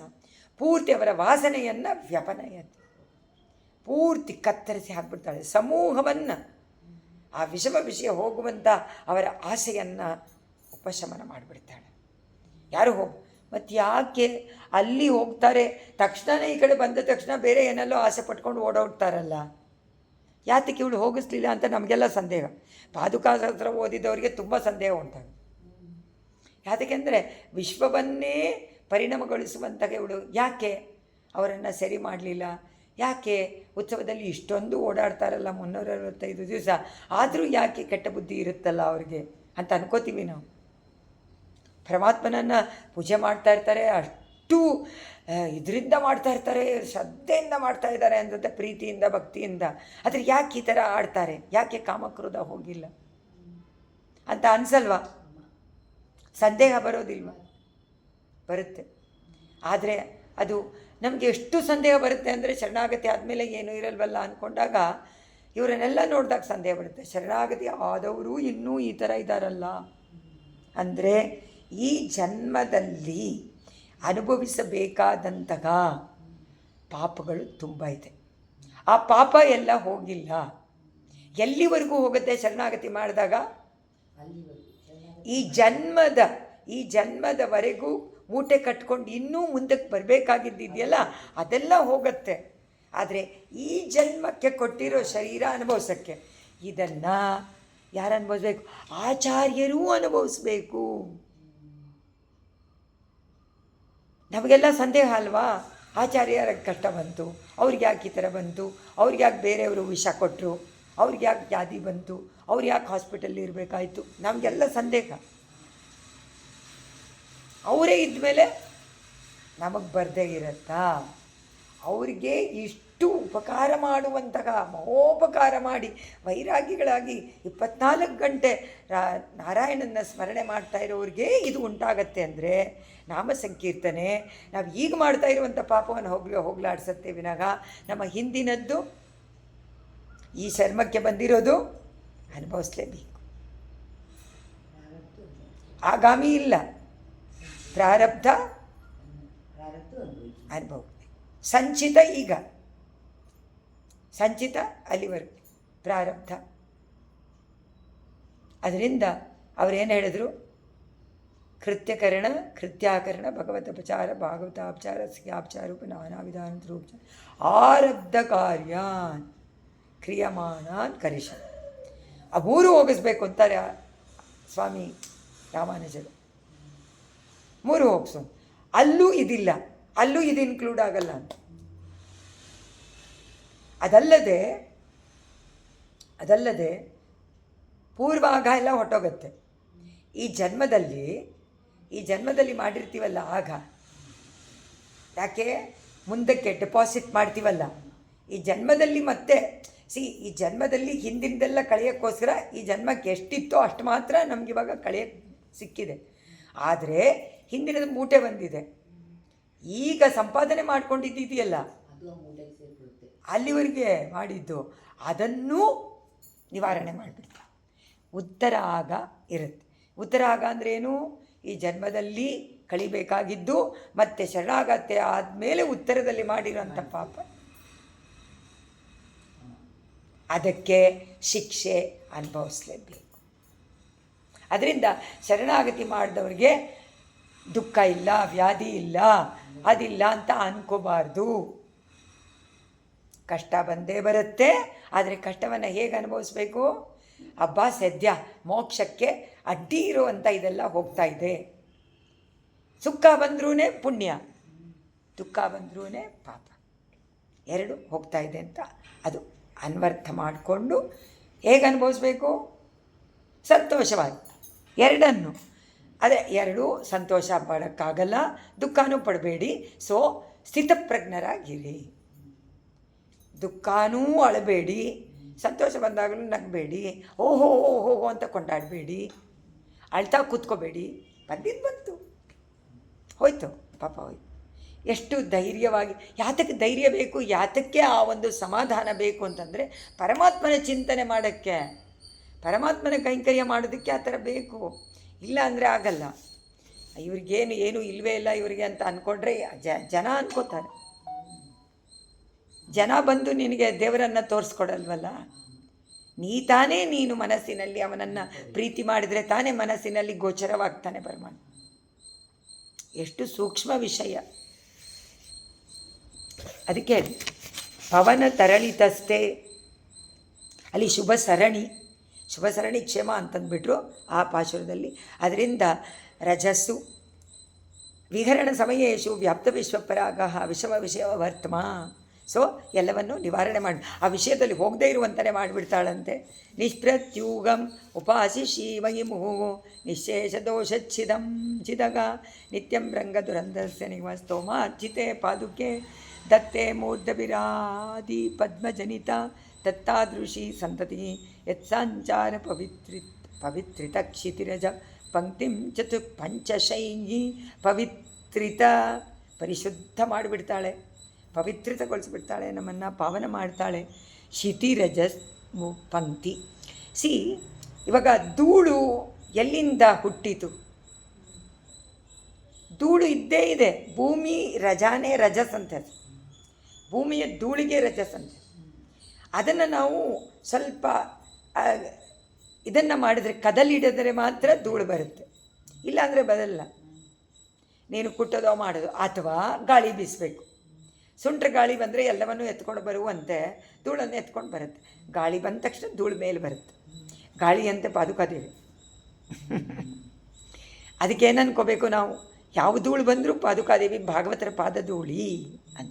ಅದಕ್ಕೆ ಭಾಗವತರ ಪಾದಧೂಳಿ ಅಂದರೆ, ಈಗ ಉತ್ಸವದಲ್ಲಿ ಯಾಕೆ ಹೋಗಬೇಕು ಅಂದರೆ ಎಲ್ಲ ಭಕ್ತರೇ ಬರೋದು. ಆ ಭಕ್ತರೆಲ್ಲ ದೂರದಿಂದ ಸೇವೆ ಮಾಡಿ ಹೊಟ್ಟೋಗ್ತಾರೆ. ಭಕ್ತರು ಹೇಗೆ ಬರ್ತಾರೆ? ಕೈಂಕರ್ಯ ಮಾಡಬೇಕು, ಅವನ ಜೊತೆಯಲ್ಲಿ ಶೂಳ್ದಿರಂದು ಪಲ್ಲಾಂಡು ಹೇಳ್ತಾನೆ ಇರಬೇಕು ಅಂತ ಸುತ್ತಿ ಬರ್ತಾನೆ ಇರ್ತಾರೆ. ಹಿಂದ್ಗಡೆ ವೇದ ಪಾರಾಯಣದವರು ಭಕ್ತರು, ಮುಂದ್ಗಡೆ ದ್ರಾವಿಡ ಪ್ರಬಂಧದವರು ಭಕ್ತರು. ಅವರು ನಡಿಬೇಕಾದ್ರೂ ಪಾದಧೂಳಿ ಬರುತ್ತೋ ಇಲ್ವೋ? ಸೊ ಉತ್ಸವದಲ್ಲಿ ಬರೋದೆಲ್ಲ ಇದು ಧೂಳು ಆದ್ರೂ ಅವರೇನು ಹುಟ್ಟಿಸೋದಿಲ್ಲ, ಆ ಧೂಳು ಹುಟ್ಟಿ ಇರುತ್ತಲ್ಲಿ. ಅವರ ಪಾದಸ್ಪರ್ಶವಾದಂಥ ಧೂಳು ಬರೋದ್ರಿಂದ ಭಾಗವತ ಪಾದಸ್ಪರ್ಶ ಧೂಳು ನಮ್ಮ ಮೇಲೆ ಬಿದ್ದರೆ ಪಾವನ. ಇನ್ನು ಆಚಾರ್ಯರು ಬಂದು ನಿಂತ್ಕೊಂಡು ಅವ್ರ ಪಾದ ಧೂಳಿ ಸೇರ್ಕೊಳ್ಳುತ್ತೋ ಇಲ್ವೋ? ಪರಮಾತ್ಮನ ಪಾದ, ಪಾದುಕೆಯ ಧೂಳು, ಭಾಗವತರ ಪಾದ, ಆಚಾರ್ಯರ ಪಾದ ಧೂಳು ಎಲ್ಲ ಸೇರಿದಾಗ ಉತ್ಸವದಲ್ಲಿ ನಮಗೆ ಪವಿತ್ರತೆ ಉಂಟಾಗದೆ ಇನ್ನೆಂಗೆ ಇರೋಕ್ಕಾಗತ್ತೆ? ಅದರಿಂದ ಅವರನ್ನು ಕರೆಯೋದು. ಸ್ವಾಮಿಗಳನ್ನೆಲ್ಲ ಯಾಕೆ ಬನ್ನಿ ಉತ್ಸವಕ್ಕೆ ಅಂತ ಕರೆಯೋದೇನಕ್ಕೆ? ಕಾರಣ ಅವರ ಪಾದ ಧೂಳಿ ತಲೆ ಮೇಲೆ ಬೀಳಲಿಯ. ಬರೋದೆಲ್ಲ ಭೂಮಿ ಧೂಳೇನೆ, ಆದರೆ ಸ್ಪರ್ಶ ಮಾತ್ರದಿಂದ ಅವಳೇ ಪವಿತ್ರ. ಅದಕ್ಕೆ ವಿಶ್ವವೇ ಪವಿತ್ರ. ಒಂದು ಕಡೆ ಪವಿತ್ರತೆ ಆದರೆ ಇನ್ನೊಂದು ಕಡೆ ಆಗಲ್ವಾ? ಈಗ ಮನೆಯಲ್ಲಿ ಅಲ್ವಾ, ಮನೆಯಲ್ಲಿ ಇಲ್ಲಿ ಮಂತ್ರ ಹೇಳಿದರೆ ಇದರ ಶಬ್ದವೆಲ್ಲ ಎಲ್ಲ ಕಡೆಯಲ್ಲೂ ಹೋಗುತ್ತಲ್ವ, ಸೊ ಪವಿತ್ರ ಆಗುತ್ತೆ. ಅದೇ ಥರನೇ ಧೂಳು ರಂಗಕ್ಷೇತ್ರದಲ್ಲಿ ಧೂಳೆಪ್ತು ಅಂದರೆ ಪೂರ್ತಿ ಶಿತಿ. ಶಿತಿ ಅದಕ್ಕೆ ಹೇಳ್ಬಿಟ್ರು. ಶಿತಿ ಅಂದರೆ ಭೂಮಿ. ಓ ಪಾದುಕಾದೇವಿ, ನೀನು ನಿನ್ನನ್ನು ಪರಮಾತ್ಮ ಧಾರಣೆ ಮಾಡಿಕೊಂಡು ಬೀದಿನಲ್ಲಿ ಸಂಚಾರ ಬರ್ತಾನೆ. ಬಂದಾಗ ಎಷ್ಟು ಜನ ರಥೋತ್ಸವದಲ್ಲಿ ಹಳ್ಳಿಗಳಲ್ಲಿ ನೋಡಬೇಕು, ಎಲ್ಲ ಮಕ್ಕಳು, ಮರಿ ಮಕ್ಕಳು, ಚಿಕ್ಕ ಪಾಪನೂ ಕರ್ಕೊಂಡು ಬಂದುಬಿಡ್ತಾರೆ, ಚಿಕ್ಕ ಈ ತತ್ತಿನೂ ಕರ್ಕೊಂಡು ಬಂದುಬಿಡ್ತಾರೆ ರಥೋತ್ಸವಕ್ಕೆ. ಎಲ್ಲನೂ ಎತ್ಕೊಂಡ್ಬಂದುಬಿಡ್ತಾರೆ. ಅವ್ರಿಗೆ ಅಷ್ಟು ಭಕ್ತಿ. ಮರಿ ಮಕ್ಕಳು, ಮೊಮ್ಮಕ್ಕಳು ಎಲ್ಲರನ್ನೂ ಕರ್ಕೊಂಡು ಫ್ಯಾಮಿಲಿ ಸಮೇತವಾಗಿ. ಅವ್ರಿಗಿರೋದು ಒಂದು ದಿವಸ ಹೋಗಲಿ, ನಮಗೆ ಆ ಒಂದು ದಿವಸನೂ ನಮ್ಮ ಮಕ್ಕಳನ್ನ ಕರ್ಕೊಂಡು ಹೋಗಲ್ವಲ್ಲ. ನಾವು ಬಿಡಿಸ್ಬಿಟ್ವಿ ಎಲ್ಲ ಚಿಕ್ಕ ವಯಸ್ಸಿನಲ್ಲಿ. ಯಾತಕ್ಕೆ ಬಿಟ್ಟು ಹೋಯಿತು ಅಂತಂದರೆ, ಮೊದಲನೇ ಕಾರಣ ಹೆಂಗಸರು ಕೆಲಸ ಮಾಡೋಕ್ಕೆ ಶುರು ಮಾಡಿದ್ರು, ಅದಕ್ಕೆ ಬಿಟ್ಟು ಹೋಯ್ತು. ಅದು ಒಂದೇ ಕಾರಣ. ಆವಾಗ ಹೆಂಗಸರಿಗೆ ಬೇರೆ ಇರಲಿಲ್ವಲ್ಲ, ಕೆಲಸ ಇರಲಿಲ್ಲ. ಆ ಉತ್ಸವ ಈ ಉತ್ಸವ, ಅಮ್ಮ ಮನೆಗೆ ಹೋಗ್ತೀನಿ, ಅಪ್ಪ ಮನೆಗೆ ಹೋಗ್ತೀನಿ, ಇವ್ರ ಮನೆಗೆ ಹೋಗ್ತೀನಿ, ಅವ್ರ ಊರು ಇವ್ರ ಊರು ಅಂತ ಮಕ್ಕಳನ್ನೆಲ್ಲ ಕರ್ಕೊಂಡು ಹೋಗಿ ಅದು ಮಾಡಿ ಹಾಕಿ. ಈಗೇನಾಯಿತು, ಅದು ಪೂರ್ತಿ ಲಿಂಕೇ ಬಿಟ್ಟು ಹೋಯ್ತಲ್ಲ. ಯಾಕಂದರೆ ಇವ್ರಿಗೆ ರಜಾ ಇಲ್ಲ, ಅವ್ರಿಗೆ ರಜಾ ಇಲ್ಲ. ಮಕ್ಕಳು ಎಲ್ಲೋ ಯಾರೋ ನೋಡ್ಕೊಂಡು ಬೆಳೆಸ್ತಾರೆ. ಅವ್ರಿಗೇನು ಬರುತ್ತೆ? ಅದೇ ಬರುತ್ತೆ. ಯಾರು ತಪ್ಪು? ದೊಡ್ಡವ್ರ ತಪ್ಪು. ಮಕ್ಕಳ ಮೇಲೆ ತಪ್ಪು ಹಾಕೋದು ಅಲ್ಲ. ಒಳ್ಳೆಯ ಸಂಸ್ಕಾರ ಕೊಡಬೇಕು ಅಂತಂದರೆ ಚಿಕ್ಕ ವಯಸ್ಸಿನಲ್ಲೇ ಕೊಡಬೇಕು. ಚಿಕ್ಕ ವಯಸ್ಸಿನಲ್ಲಿ ಕೊಟ್ಟರೆ ಅದಾಗೋದು, ಇಲ್ಲಾಂದರೆ ಆಗೋದಿಲ್ಲ. ನೀ ಕರ್ಕೊಂಡು ಬರ್ತೀಯ, ಅವರೆಲ್ಲ ಬರ್ತಾರೆ. ಎಲ್ಲ ಆ ಧೂಳು ಎಷ್ಟೊಂದು ಎಬ್ಬತ್ತೆ, ಎಲ್ಲ ಅವ್ರ ಮೇಲೆಲ್ಲ ಅದು ಕೂತ್ಕೊಳ್ಳೋದು. ಧೂಳನ್ನು ಒರೆಸ್ಕೊಳ್ಳೋಕ್ಕಾಗತ್ತ? ಕಣ್ಣಿಗೆ ಕಾಣದೇ ಇರುವಂಥ ರಜಾ, ಅದು ಅಸದೃಶವಾದಂಥದ್ದು. ಆ ಯಾತಕ್ಕೆ ಅದಕ್ಕೆ ಪವಿತ್ರತೆಗೊಳಿಸೋಕ್ಕೆ ಶಕ್ತಿ ಬಂದಿದೆ ಅಂದರೆ ಅವರ ಸ್ಪರ್ಶದಿಂದ. ಪಾದ ಸ್ಪರ್ಶ, ಅದರಿಂದ ಪಾದ ಧೂಳು ಅಂತ ಅದರಿಂದ ಇಲ್ಲಿ ಸಕಲ ಪಾಪಗಳನ್ನೂ ಅದು ಹೋಗಲಾಡಿಸುತ್ತೆ ಅಂತ ಒಂದು ನಂಬಿಕೆ. ಆ ನಂಬಿಕೆ ನಿಜವಾದ ನಂಬಿಕೆ. ಅದು ನಂಬಿಕೆಟ್ಟವರಿಲ್ಲವೋ? ಪುರಂದರದಾಸರು ಹೇಳ್ತಾರೆ, ನಂಬಿ ಪ್ರಹ್ಲಾದ ಕೆಡಲಿಲ್ಲ, ನಂಬದಿದ್ದ ತಂದೆ ಹಿರಣ್ಯಕಶಿಪು ಹೋದ, ನಾಶವಾದ. ಅದಕ್ಕೆಲ್ಲ ಪೂರ್ತಿ ಅದನ್ನೇ ಕೀರ್ತನೇನೆ ಅದು. ಅದಕ್ಕೆ ಉದಾಹರಣೆ ಕೊಟ್ಬಿಟ್ಟು ಹೇಳ್ತಾರೆ, ನಂಬಿದವರು ಯಾವತ್ತಿಗೂ ಕೆಡೋದಿಲ್ಲ ಅಂತ. ನೀನು ಆ ರಜಕ್ಕಣಗಳಲ್ಲಿ ಭಾಗವತರ ಪಾದಧೂಳಿನಲ್ಲಿ ನಂಬಿಕೆ ಇಟ್ಕೊಂಡ್ರೆ ಖಂಡಿತ ಆಗುತ್ತೆ. 75% ನಿನ್ನಲ್ಲಿದೆ, ನಿನ್ನ ವಿಶ್ವಾಸದ ಮೇಲಿದೆ. ಡಾಕ್ಟರು ಇದು ಎಲ್ಲ ಸುಮ್ಮನೆ ಅಷ್ಟೆ, ನಿಮಿತ್ತ ಮಾತ್ರ. ನಿನ್ನಲ್ಲಿದೆ. மருந்தாமென்னு தம்மனத்தை வைத்துக்கொண்டு வாழ்வார்கள் பெருந்தாளுடைய பிரானடி கீழ் பிரியாದೆನ್ನುம் ಇರುತ್ತಾರೆ. ಆಂಡಾಳು ಹೇಳ್ತಾರೆ, ಈ ಪಾಶುರಗಳನ್ನು ಮರಂದು ಅಂತ ತಮ್ಮ ಮನಸ್ಸಿನಲ್ಲಿ ಇಟ್ಕೊಂಡ್ರೆ ಅದು ಔಷಧಿ. ಮರಂದು ಎನ್ನು ತಮ್ಮನತ್ತೆ ವೈತುಕೊಂಡು வாழ்வார்கள். ವೈತುಕೊಂಡು ಅದನ್ನು ಇಟ್ಕೊಂಡು ಸುಮ್ಮನೆ ನಾನು ಪಾಠ ಸ್ತೋತ್ರ ಹೇಳಿದಾಗ ಮಾತ್ರ, ಆಗಲೂ ಜ್ಞಾಪಕ ಬರಲ್ಲ ಪಾರಾಯಣ ಮಾಡ್ತಾ ಇದ್ದಾಗ. ಸುಮ್ಮನೆ ವೈತುಕೊಂಡು வாழ்வார்கள் பெருந்தாளுடைய பிரானடிக்கு பிரியாதನೆ ಜೋರಾಗಿ ಹೇಳಿಬಿಟ್ರೆ ಏನು ಪ್ರಯೋಜನ ಇಲ್ಲ. ನಾನು ಮರಂದಾಗಿ ಇಟ್ಕೊಂಡಿದ್ದೀನ ನನ್ನ ಮನಸ್ಸಿನಲ್ಲಿ, ಇಟ್ಕೊಂಡ್ರೆ ತಾನೇ ಅದು ಕಂಡೀಷನ್ ತಾನೆ. வாழ்வார்கள் பெருந்தாளுடைய பிரானடி கீழ் பெருந்தாளுடைய ಆ ಪಾದಾರವಿಂದ ಹೇಗಿದೆ, ತ್ರಿವಿಕ್ರಮ್ ಪಾದಾರವಿಂದ ಪೂರ್ತಿ ಭೂಮಿನಲ್ಲೇ ಹರಡಿಕೊಳ್ಳಿಲ್ವಾ? ಪೆರುಂತಾಳ್, ಪೆರಿಯ ಪಾದವುಳ್ಳಂತಹ ಪಿರಾನಡಿ ಕೀಳ್ ಪಿರಿಯಾದೆನ್ನುಂ, ಆ ಪಾದದ ಕೆಳಗಡೆ ಯಾವತ್ತಿಗೂ ಬಿಡದಂತೆ ಅಲ್ಲಿ ಇಟ್ಬಿಡ್ತಾರೆ ಅಂತ ಆಂಡಾಳ್ ಫಲಶ್ರುತಿ ಹೇಳ್ತಾರೆ. ನಾಚ್ಯಾರ ತಿರುಮಳಿ ಮರಿಂದಂತ ನಾವು ಅದಿಟ್ಕೋಬೇಕಲ್ಲ. ಎಲ್ಲವೂ ನಮ್ಮ ಶ್ರದ್ಧೆ, ನಮ್ಮ ಭಕ್ತಿ, ನಮ್ಮ ಸಮರ್ಪಣೆಯಲ್ಲಿದೆಯೇ ವಿನಃ ಪರಮಾತ್ಮ ಎಲ್ಲವನ್ನು ಮಾಡಿಸಿ ಕೊಟ್ಟುಬಿಟ್ಟಿದ್ದಾನೆ. ಎಲ್ಲವನ್ನು ನಾವೇ ಡೈರೆಕ್ಟಾಗಿ ನೋಡ್ತೀವಲ್ಲ. ಸಮಾಶ್ರಯಣ ಆಯಿತು, ಶರಣಾಗತಿ ಆಯಿತು, ಆಚಾರ್ಯ ಸಿಕ್ಕಿದ್ರು, ಉಪನ್ಯಾಸಗಳು ಕೇಳ್ತೀವಿ. ಈಗ ಟಕ್ಕಂತ ಒತ್ತಿದ್ರೇ ಎಲ್ಲ ಬರುತ್ತೆ, ಎಲ್ಲ ಕೇಳ್ತೀವಿ, ಎಲ್ಲ ಮಾಡ್ತೀವಿ. ಆದರೆ ಎಲ್ಲಿ ಭಾವನೆ ಎಲ್ಲಿದೆ? ಭಾವನೆ ಯಾತಕ್ಕೆ ಕೇಳ್ತೀವಿ? ಏನೋ ಕೇಳ್ತೀವಿ ಅಷ್ಟೇ. ಟೈಮ್ ಪಾಸ್ ಆಗಬೇಕಲ್ಲ ಅಂತ ಏನೋ ಟಿ ವಿಲಿ ನೋಡಿಕೊಂಡು ಏನೋ ಮಾಡ್ತೀವಿ, ಏನೋ ಕೇಳ್ತೀವಿ, ಬಾಯಲ್ಲಿ ಏನೋ ಹೇಳ್ತೀವಿ ಸಹಸ್ರನಾಮನ. ಒಂದೊಂದು ಸಹಸ್ರನಾಮಕ್ಕೂ ಇರುವಂಥ ಆ ವೈಭವ ತಿಳ್ಕೊಂಡು ಹೇಳ್ತೀವ ಇಲ್ಲಿ. ಅದಕ್ಕೆ ಅವನೇನು ಹೇಳಿದರು, ಪರವಾಗಿಲ್ಲ, ಶರಣಾಗತಿ ಮಾಡಿದ ಮೇಲೆ ಆಗೋಯ್ತು. ಯಥಾತಥಾ ವಾಪಿ ಸಕೃತ್ಕೃತ ಅಂಜಲಿ, ಯಥಾತಥ ನಿಮ್ಗೆ ಇಷ್ಟ ಬಂದಂತೆ ಅಂಜಲಿ ಮಾಡಿ ಅಂತ ಹೇಳಿಬಿಟ್ಟಿದ್ದಾರೆ. ಅದರಿಂದ ನಿನಗೆ ಅರ್ಥ ಗೊತ್ತಿದೆಯೋ ಅರ್ಥ ಗೊತ್ತಿಲ್ವೋ ನಾಮ ಸಂಕೀರ್ತನೆ ಮಾಡಿದ್ರೆ ನಾಲ್ಗೆಗೆ ಪ್ರಯೋಜನ ಹೇಳಿದ್ದಾರೆ. ಅದಕ್ಕೋಸ್ಕರ ನಾವು ಮಾಡ್ತಾಯಿದ್ದೀವಿ. ಆದರೆ ಅದು ಎಲ್ಲಿಗೆ ಹೋಗಿ ಪರ್ಯಾವಸನವಾಗಬೇಕು? ಆ ಭಕ್ತಿನಲ್ಲಿ ಹೋಗಬೇಕು. ಕರೆಕ್ಟು. ಇದು ಪ್ರಾಕ್ಟೀಸಿಗೋಸ್ಕರ ನಾಲ್ಗೆ ಪ್ರಾಕ್ಟೀಸ್ ಮಾಡ್ತಾ ಮಾಡ್ತಾ ಮಾಡ್ತಾ ನನ್ನ ನಾಲ್ಗೆ ಯಾಕೆ ಅದನ್ನೇ ಹೇಳ್ತಾ ಇರುತ್ತಲ್ಲ ಯಾವಾಗಲೂ ಅಂತ ನಿನಗೆ ಜ್ಞಾಪಕ ಬಂದಾಗ ಓಹೋ ಅವನನ್ನು ಸ್ಮರಣೆ ಮಾಡ್ಕೊಳ್ಳೋಕ್ಕೆ ಹೇಳ್ತಾ ಇದೆ. ಪ್ರಾಕ್ಟೀಸ್ ಆಗುತ್ತಲ್ಲ. ಅದರಿಂದಲೇ ಪ್ರಾಕ್ಟೀಸ್. ಹೇಗೆ ಅವರನ್ನು ನೋಡಿದ ತಕ್ಷಣ ಶ್ರೀಧರ ಶ್ರೀಹರಿ ಅಂತ ಹೃದಯದಲ್ಲಿರುವಂಥ ಭಗವಂತನ ನೋಡ್ತಾ ಇದ್ದೀನಿ ಅಂತ ನಮಸ್ಕಾರ ಮಾಡಿದ್ರೆ ಅವಾಗ ಯಾರು ಕಾಣಿಸ್ತಾರೆ? ಅವ್ರು ಹೇಳ್ತಾರೆ, ನಿಮ್ಮ ಸಂಬಂಧಿಗಳನ್ನು ಬಂಧುಗಳನ್ನು ನೋಡಬೇಕಾದ್ರೆ ಯಾರನ್ನಾದರೂ ನಮಸ್ಕಾರ ಮಾಡ್ತಾ ಶ್ರೀಧರ ಹೇಳು ಅಂತಲೇ ಹೇಳಿರೋದು. ಶ್ರೀಧರ ತಾಯಾರ ಜೊತೆಯಲ್ಲಿ ಅವರ ಹೃದಯದಲ್ಲಿರುವಂಥ ಶ್ರೀಧರನಿಗೆ ನಮಸ್ಕಾರ. ಅವರು ಯಾರು? ಆಚಾರ್ಯರು, ಅವರೇ ದೇವರು ತಾನೆ. ಅದರಿಂದ ಶ್ರೀಧರಾಯ ನಮಃ ಅಂತ ಹೇಳಬೇಕಂದ್ರೆ, ಕೇಶವಾಯ ನಮಃ ಅಂತ ಹೇಳಬೇಕು, ಗೋವಿಂದಾಯ ನಮಃ ಅಂತ ಹೇಳಬೇಕು. ಊಟ ಮಾಡಬೇಕಾದ್ರೆ, ಅಟವಿನಲ್ಲಿ ಹೋಗಬೇಕಾದ್ರೆ, ಪ್ರಯಾಣ ಮಾಡ್ತಾ ಇರಬೇಕಾದ್ರೆ ತ್ರಿವಿಕ್ರಮನನ್ನು ಹೇಳು, ನರಸಿಂಹನನ್ನು ಹೇಳು, ಜ್ಞಾಪಿಸ್ಕೊ. ಅಂದರೆ ಏನರ್ಥ? ನರಸಿಂಹನ ಎಲ್ಲ ಕಡೆಯಲ್ಲೂ ನೋಡು ಅಂತ ಅರ್ಥ. ನೋಡು, ಕಾಣಿಸ್ತಾನೆ. ನಿಷ್ಪ್ರತ್ಯೂಗ ನಿಶೇಷ ದೋಷಚ್ಛಿದ ನಿಶೇಷ ದೋಷದ ರಂಗಧುರ. ಎಲ್ಲ ನಮ್ಮ ನಿಶೇಷವಾಗಿ ನಮ್ಮ ಎಲ್ಲ ಪಾಪಗಳನ್ನು ನಾಶ ಮಾಡುವಂಥ ಸರ್ವ ಪಾಪೇಭ್ಯೋ ಅಂತ ಹೇಳಿರುವಂಥ ಕೃಷ್ಣ ರಾಮ ಅವರ ಅವತಾರವೇ ಆಗಿರುವಂಥ ರಂಗನಾಥ, ಅವನ ಪಾದುಕೆಗೆ ನಿಷ್ಪ್ರತ್ಯು ಹೆಚ್ಚಿದ ಅಂತ ಅದು ಪೂರ್ತಿ ವಿಶೇಷಣ. ಪಾದುಕೆಯನ್ನು ಸಂಬೋಧನೆ. ರಂಗದುರಂಧರ, ಶ್ರೀರಂಗ ಕ್ಷೇತ್ರದಲ್ಲಿ ಪಾಪಗಳನ್ನು ನಿವಾರಣೆಯಲ್ಲಿ ದುರಂಧರನಾದಂಥ ರಂಗನಾಥನ ಪಾದುಕೆಗೆ ಉಂಟಲ್ಲ. ನಿಗಮಸ್ತೋಮ, ವೇದ ರಾಶಿಗಳಿಂದ ಸ್ತುತಿಸಲ್ಪಡುವಂತಹ, ಸ್ತೋಮ ಅಂದರೆ ರಾಶಿ ಸಂಘ, ಅರ್ಚತೆ ಪೂಜೆ ಮಾಡುವಂತಹ ಪಾದುಕಾದೇವಿ ಪಾದುಕೆಗಳನ್ನು ನಿತ್ಯಂ ನಿಷ್ಪ್ರತ್ಯೂಹ, ವಿಘ್ನ ಇಲ್ಲದೆ, ಪ್ರತ್ಯೂಹ ಇಲ್ಲದೆ, ವಿಘ್ನವನ್ನು ಪೂರ್ತಿಯಾಗಿ ಯಾವ್ಯಾವ ವಿಘ್ನಗಳಿರುತ್ತೋ ಅದನ್ನೆಲ್ಲ ನಾಶ ಮಾಡು. ವಿಘ್ನ ಯಾವುದಿದೆ ನಮಗೆ? ಪಾಪ, ಶರೀರ, ಪ್ರಕೃತಿ. ಪಾಪ, ಶರೀರ, ಪ್ರಕೃತಿ. ಪಾಪ ಹೋಗ್ಬಿಟ್ರೆ ಶರೀರನೂ ಹೋಗಬೇಕು, ಪ್ರಕೃತಿ ಸಂಬಂಧನೂ. ಶರೀರ ಹೋಯ್ತು ಅಂದರೆ ಇನ್ನೊಂದು ಶರೀರ ಸಿಕ್ಕಿದ್ರೆ ಅದು ಬೇಡ, ಇನ್ನೊಂದು ಶರೀರ ಇಲ್ಲೇ ಸಿಕ್ಬಿಟ್ರೆ ಅದು ಬೇಡ, ಇನ್ನೊಂದು ಶರೀರ ಅಲ್ಲಿಗೆ ಸಿಗಬೇಕು ವೈಕುಂಠಕ್ಕೆ, ಇನ್ನೊಂದು ಶರೀರ ಪಾಪಕ್ಕೂ ಪುಣ್ಯಕ್ಕೂ ಸಿಕ್ಕಿದ್ರೂ ಬೇಡ. ಸೊ ಏನು ಹೋಗಬೇಕು? ಅದು ಹೋಗಬೇಕು ನೋಡಿ. ಪಾಪ ಹೋಗಬೇಕು, ಶರೀರ ಹೋಗಬೇಕು, ಸಂಸಾರವೇ ಹೋಗಬೇಕು. ಸಂಸರತಿ ಇತಿ ಸಂಸಾರ, ಇಲ್ಲೇ ಸರತಿ, ಸುತ್ತುತ್ತಾ ಇರೋದೇ ಸಂಸಾರ. ಅದರಿಂದ ಅದನ್ನು ಬಿಡಿಸ್ಕೋಬೇಕು, ಅದನ್ನು ಹೋಗಿಸುವಂಥವನು. ಮುಹುಗು ಉಪಾಸಿಷಿ ಮಹಿ. ಅದರಿಂದ ಇಲ್ಲಿ ನಮ್ಮೆಲ್ಲರನ್ನ ಸೇರಿಸ್ಕೊಂಡು ಪಾದುಕೆಯನ್ನು ಉಪಾಸನೆ ಮಾಡ್ತೀವಿ ಅಂತಾರೆ ಸ್ವಾಮಿ ದೇಶಿಕ.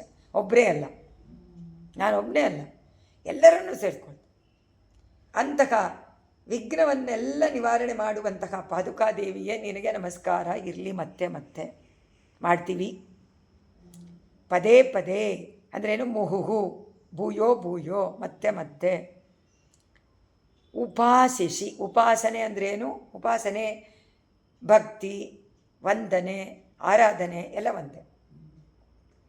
ನಿವೇದನ ಎಲ್ಲ ಭಗವಂತನಿಗೆ ಕೈಂಕರ್ಯ ರೂಪ, ಭಗವದ್ ಆರಾಧನಾ ರೂಪ. ಅದರಿಂದ ಮತ್ತೆ ಮತ್ತೆ ನಿನ್ನನ್ನು ಉಪಾಸನೆ ಮಾಡ್ತೀವಿ, ಧ್ಯಾನ ಮಾಡ್ತೀವಿ. ಆದಿ ಪದ್ಮಜನಿತ, ಸಕಲ ಜಗತ್ತಿಗೂ ಕಾರಣವಾದಂತಹ ತಾವರೆ ಹೂವು. ತಾವರೆ ಹೂವಿನಲ್ಲಿ ಹುಟ್ಟಿದವನು ಯಾರು? ನಾಭಿ ಪದ್ಮದಲ್ಲಿ ಹುಟ್ಟಿದವನು ಚತುರ್ಮುಖ ಬ್ರಹ್ಮ. ಸಂತತಿ, ಅದರಿಂದ ಸಂತತಿ, ಅಂತಹ ಇದರಿಂದ ಉಂಟಾದಂತಹ ಸಂತತಿ. ಇನ್ನೊಂದರ್ಥ ಪಾದ ಪದ್ಮದಿಂದ ಉಂಟಾದಂಥ ಸಂತತಿ. ಪರಮಾತ್ಮನ ಪಾದದಿಂದ ಪಾದುಕೆಯಿಂದ ಉಂಟಾದಂಥ ಯಾವುದು? ರಜಸ್, ಪರಾಗ, ಅದು ತಾನೇ ಉಂಟಾಗಿ ಅದರ ಸಂತತಿ ಅಂದರೆ ಕಂಟಿನ್ಯೂಯಸ್ ಬರ್ತಾ ಇರುವಂತಹ ಸಂತತಿ. ಪರಂಪರೆ ಚತುಪಂಚಶ, 3 4 5 ಸಾಕು ಕಣ, ತುಂಬ ಕಣ ಬೇಡ. 4 5 ಅಂದ್ಬಿಟ್ರಿ ಇವರು, ಹಾಗಾದರೆ ಕಣ್ಣಿಗೆ ಕಾಣಿಸಲ್ಲ. 1 ಅಂದರೆ ತುಂಬ ಕಷ್ಟ, ಅದಕ್ಕೆ 4 5 ಅಂದು ಚತುಪಂಚ, 4 5 ಕಣಗಳು ಸಾಕು. ನಾವು ಹೇಳ್ತಿಲ್ಲ 3 4 ಒಂದ್ಕಿಂಡ್ವಾ ಅಂತೀವಿ, ಅಂದರೆ ಅವ್ರು ಕರೆಕ್ಟಾಗಿ 3 3 4 ಅನ್ನೋಕೆ ಅವ್ರು ಕೊಂಚು ಅಂತ ಆಮೇಲೆ ಹೇಳ್ತೀವಿ ಇಲ್ವಾ. 1 or 2 ಅಂತ ಹೇಳಿದ್ರೆ ಅವನು ಒಂದೇ ತೊಗೊಂಬಂದ್ಬಿಡ್ತಾನೆ. ಅದು ಸೊಸೆಗಳ ಬಂಡಾಯ ಥರ ಗೊತ್ತಾ. ಅತ್ತೆ ಹೇಳಿದಂತೆ ಸೊಸೆಗೆ ಹಾಲಿಟ್ಟಿದ್ದೀನಿ ಒಲೆ ಮೇಲೆ ನೋಡ್ಕೊ ಅಂತ. ಅವಳೇನು ಮಾಡಿದ್ಲು? ಅದು ಉಕ್ಕಿ ಎಲ್ಲ ಓಟು ಖಾಲಿ ಆಗ್ತಾಯಿದ್ದೆ ನೋಡ್ತಾನೆ ನಿಂತಿದ್ದ. ಅವಳು ಬಂದು ಕೇಳಿದ್ರು, ನೀವು ನೋಡ್ಕೋ ಅಂತಂದರೆ ನೋಡ್ತಾ ಇದ್ದೀನಿ. ಒಂದು ತೊಗೊಂಡು ಬಾ ಅಂದರೆ 1 ತೊಗೊಂಡು ಬಾ ಅಂತ ಅರ್ಥನಾ? 1 2 ಅದೇ ಥರ ಇಲ್ಲಿ 4 5 ಕಣಗಳು ಸಾಕು. ಚತುಪಂಚಶೈಹಿ ಏನು ಮಾಡುತ್ತೆ? ಪವಿತ್ರಿತ ಕ್ಷಿತಿ ರಜಪಂಕ್ತಿ ಅಂತಂದರು. ಆದರೆ 4 5 ಕಣಗಳೂ ಸಾಕು, ಪೂರ್ತಿ ವಿಶ್ವವನ್ನೇ ಪವಿತ್ರಗೊಳಿಸುತ್ತೆ, ಭೂಮಿಯನ್ನೇ ಪವಿತ್ರತೆಗೊಳಿಸುತ್ತೆ. ಈ ಲೋಕದಲ್ಲಿ ಏನಾಗತ್ತೆ ಆಗ? ಆ ಪದ್ಮದಲ್ಲಿ ಹುಟ್ಟಿದಂಥ ಬ್ರಹ್ಮನಿಂದ ಹಿಡಿದು ನಮ್ಮವರೆಗೂ ತಾನೇ ಭೂಮಿ ಅಂತಂದರೆ. ಪ್ರಪಂಚ ಅಂತಂದರೆ ಅಲ್ಲಿಂದ ಇಲ್ಲಿವರೆಗೂ ಭೂಮಿಯ ಧೂಳು ಅದ್ರಲ್ಲಿ ಧೂಳು ಪವಿತ್ರ ಆಗಿಬಿಡುತ್ತೆ. ಅದರಿಂದ ಯಾವ ಕಾಲದಲ್ಲೂ ಯಾವ ವಿಘ್ನವೂ ಬರದಂತೆ ನಾವು ಧ್ಯಾನ ಮಾಡ್ತೀವಿ ನಿನ್ನನ್ನು. ಆದರೆ ಅದೇನು ಮಾಡಬೇಕು? ಬ್ರಹ್ಮಾದಿ ದೇವತೆಗಳೂ ಕೂಡ ನಿನ್ನ ಕಣಗಳಿಂದ ಅವರು ಪವಿತ್ರತೆಗೊಳ್ತಾರೆ ಅಂತ ಅರ್ಥ. ಅದನ್ನು ಹೇಳ್ತಾರೆ ಇಲ್ಲಿ. ತತ್ತಾದೃಶಿ ಅಂತಗ ಸಂತತಿ ಚತುಷ್ಪಂಚಸ, 4 5 ಆಗಿರುವಂತಹ ತಲೆಗಳಿಂದ ಪವಿತ್ರಗೊಳಿಸತ್ತೆ.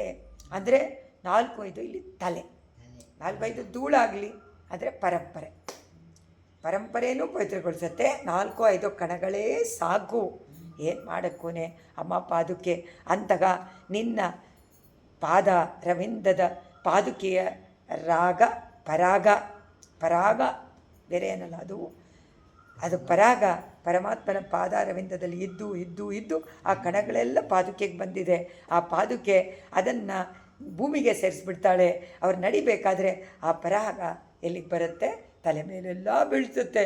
ಆ ತಲೆ ಒಬ್ಬರು ತಲೆ ಮೇಲೆ ಬಂದರೆ ಅವರ 4 5 ಇವರೂ ಕೂಡ ಪವಿತ್ರಗೊಂಡು ಬಿಡ್ತಾರೆ. ಹೇಗೆ ಪೂರ್ತಿ ಭೂಮಿಯೇ ಪವಿತ್ರತೆ ಉಂಟಾಗತ್ತೋ ಹಾಗೆ ಒಂದು ಜನ್ಮದಲ್ಲಿ ಒಂದು ತಲೆ ಮೇಲೆ ಪಾದುಕಾದೇವಿಯ ರಜಕಣಗಳು ಬಿದ್ದರೆ, ಪಾದುಕೇನೂ ಬೇಡ, ಅದು ಅವರ ವಂಶವನ್ನೇ ಪವಿತ್ರತೆಗೊಳಿಸತ್ತೆ ಅಂತ. ಮತ್ತು ನಮ್ಗೆ ಹೆಂಗೆ ಕಾಣಿಸುತ್ತೋ ಗೊತ್ತಿಲ್ಲ, ಏನಾಗುತ್ತೋ ಅಂತ ನಾವು ಆಶ್ಚರ್ಯ ಪಡ್ತೀವಿ. ಅದರಿಂದ ಆಚಾರ್ಯರ ಸಮಾಶ್ರಯಣ ನಾವು ಮಾಡಲೇಬೇಕು. ಒಬ್ಬರಿಂದ ನಮ್ಮ ವಂಶವೇ ಉದ್ಧಾರ ಆಗುತ್ತೆ ಅಂದರೆ ಖಂಡಿತ ತಿಳ್ಕೊಂಡು ಒಬ್ಬರಾದರೂ ಮಾಡಿದರೆ ಹೇಗೋ ಅವರನ್ನು ವಂಶ ಪರಂಪರೆ ಹಿಂದಿನವರೆಲ್ಲ ಅಂತ ಹೇಳ್ತೀವಲ್ಲ ನಾವು, ಅವರೆಲ್ಲ ಶರಣಾಗತಿ ಮಾಡಿಬಿಟ್ಟಿದ್ರೆ ಅವರ ಪರಂಪರೆಯವನ್ನೆಲ್ಲ ಹೊಟ್ಟೋಗ್ಬಿಡ್ತಾರ ಮೋಕ್ಷಕ್ಕೆ ಹೊಟ್ಟೋಗ್ಬಿಡ್ತಾರ? ಇಲ್ಲ, ಸದ್ಗತಿ ಸಿಗತ್ತಲ್ಲ. ಅದಕ್ಕೆ ಮಾಡದೇ ಇದ್ದರೆ ಗೊತ್ತೇ ಇರಲ್ವಲ್ಲ, ಗೊತ್ತಾಗೋದಿಲ್ವಲ್ಲ. ಆದರೆ ಎಷ್ಟೋ ಜನದ ಬಿಟ್ಟು ಹೋಗಿದೆಯಲ್ಲ, ಯಾಕೆ ಅಂತಾನೆ ತಿಳ್ಕೊಂಡಿಲ್ವಲ್ಲ, ಜ್ಞಾನ ಬಂದಿಲ್ವಲ್ಲ, ಜಿಜ್ಞಾಸೆ ಬರಬೇಕಲ್ಲ. ಅದಕ್ಕೆ ಹೇಳ್ತಾರೆ ಇದರಲ್ಲಿ, ಅದೇ ಹೇಳ್ತಾರೆ, ಅವರೆಲ್ಲ ಕರ್ಕೊಂಡು ಬರ್ತಾರೆ ಮೊಮ್ಮಕ್ಕಳನ್ನೆಲ್ಲ ತಲೆ ಮೇಲೆ ಬೀಳುತ್ತೆ ಅಂತ ಹೇಳಿದ್ರಲ್ಲ. ಅದಕ್ಕೆ ರಥೋತ್ಸವದಲ್ಲಿ ಉತ್ಸವದಲ್ಲಿ ಎಲ್ಲ ಮನೆಯವರೆಲ್ಲ ಹೋಗಿ 10 ದಿವಸ ಅಲ್ಲಿ ಭಗವಂತನ ಸೇವೆ ಮಾಡಿ ಭಾಗವತ ಸೇವೆಯನ್ನು ಮಾಡಿದರೆ ಖಂಡಿತ ಅದು ರಕ್ಷಣೆ ಮಾಡಲ್ವಾ? ಅವರ ಪರಂಪರೆಯನ್ನು ಮಾಡೇ ಮಾಡುತ್ತೆ, ಯಾವುದೋ ಒಂದು ರೂಪದಲ್ಲಿ ಮಾಡೇ ಮಾಡಿ. ಯಾಕೆ ಅಂತಂದರೆ ಬ್ರಹ್ಮಾದಿ ದೇವತೆಗಳು ಬಂದು ಉತ್ಸವದಲ್ಲಿ ಪಾಲ್ಗೊಂಡು ಅವರೇ ನಿಂತು ನಡೆಸ್ತಾರೆ ಅಂತ ತಾನೇ ನಮಗೆ ನಂಬಿಕೆ ಬ್ರಹ್ಮೋತ್ಸವ. ಅದರಿಂದ ನಾವು ಆ ಥರ ಮಾಡಬೇಕು. ಯಾತಕ್ಕುಂಟಾಗೋದಿಲ್ಲ ಲೋಕದಲ್ಲಿ ಖಂಡಿತವಾಗಿ ಪವಿತ್ರತೆ ಆಗತ್ತೆ ಅನ್ನುವಂತಹ ಆ ಸ್ಥಿರವಾದಂಥ ಪರಮ ವಿಶ್ವಾಸ ನಮ್ಮಲ್ಲಿದ್ದರೆ ಮಾತ್ರ ಅದು ಆಗತ್ತೆ ಅಂತ ಅರ್ಥ ಹೇಳಿಬಿಟ್ಟು, ಅವರಲ್ಲಿ ಭಕ್ತಿ ಇಲ್ಲ ಅಂತ ಹೇಳೋಕ್ಕಾಗೋದಿಲ್ಲ. ಅದು ಒಳ್ಳೆಯದೇನೆ. ಭಕ್ತಿ ಇಲ್ಲ ಅಂತ ವಂಶದವರಿಗೆ ಭಕ್ತಿ ಇಲ್ಲ, ವಂಶದವರಿಗೆ ಭಕ್ತಿ ಇದೆ ಅಂತೆಲ್ಲ ಹೇಳೋಕ್ಕಾಗಲ್ಲ. ಅವರವರ ಕರ್ಮಗಳಿಗೆ ಅನುಸಾರವಾಗಿ ಅದು ಉಂಟಾಗತ್ತೆ. ಆ ಒಂದು ದಿವ್ಯವಾದ ಒಂದು ಇದರಲ್ಲಿ ನಮ್ಮನ್ನು ತಗೊಂಡು ಹಾಕ್ತಾನೆ ಪರಮಾತ್ಮ ಅಷ್ಟೆ. ಆ ಥರ ಏನಾದರೂ ಸೇವೆ ಮಾಡಿ ಮೋಕ್ಷಕ್ಕೆ ಆಸೆ ಪಡೆದೇ ತಿರ್ಗಾ ಮತ್ತೆ ಹುಟ್ಟಿದ್ರೆ ಎಲ್ಲಿ ಹುಟ್ಟಿಸ್ತಾನೆ ಪರಮಾತ್ಮ? ಸುಕೃತದಿಂದ ಅಂಥವ್ರ ಮನೆಯಲ್ಲಿ ಹುಟ್ಟಿಸಿ ಭಾಗವತ ಕೈಂಕರ್ಯವನ್ನು ಮಾಡುವಂಥ ವಂಶದಲ್ಲಿ ಹುಟ್ಟಿಸ್ತಾನೆ ಪರಮಾತ್ಮ. ಅದೇ ಒಂದು ದೊಡ್ಡ ಭಾಗ್ಯ. ಆ ದೊಡ್ಡ ಭಾಗ್ಯ ಯಾರಿಂದ ಬಂತು? ಪಾದುಕಾದೇವಿಯ ಧೂಳಿನ ಪ್ರಭಾವ ಅಂತ ಕರೀತಾರೆ ಇವರು. ಆಚಾರ್ಯರ ಅಲ್ಲಿ ಹೋಗೋದೇ ನಮಗೆ ಅದರಿಂದ ಅಂತಾರೆ ಆಚಾರ್ಯರು. ಇವಾಗ ನೆಕ್ಸ್ಟು ಅದೇ ರಹಸ್ಯತ್ರ ಸಾರದಲ್ಲಿ ಈಶ್ವರಸ್ಯ ಸೌಹಾರ್ದಂ ಅಂತ ಕೆಲವು ಪಟ್ಟಿ ಮಾಡ್ತಾರೆ. ಒಳ್ಳೆಯ ಆಚಾರ್ಯ ಸಿಗಬೇಕು ಅಂದರೆ ನೀನು ಏನು ಮಾಡಿರಬೇಕು, ಅದಿದ್ರೇ ಸಿಗೋದು.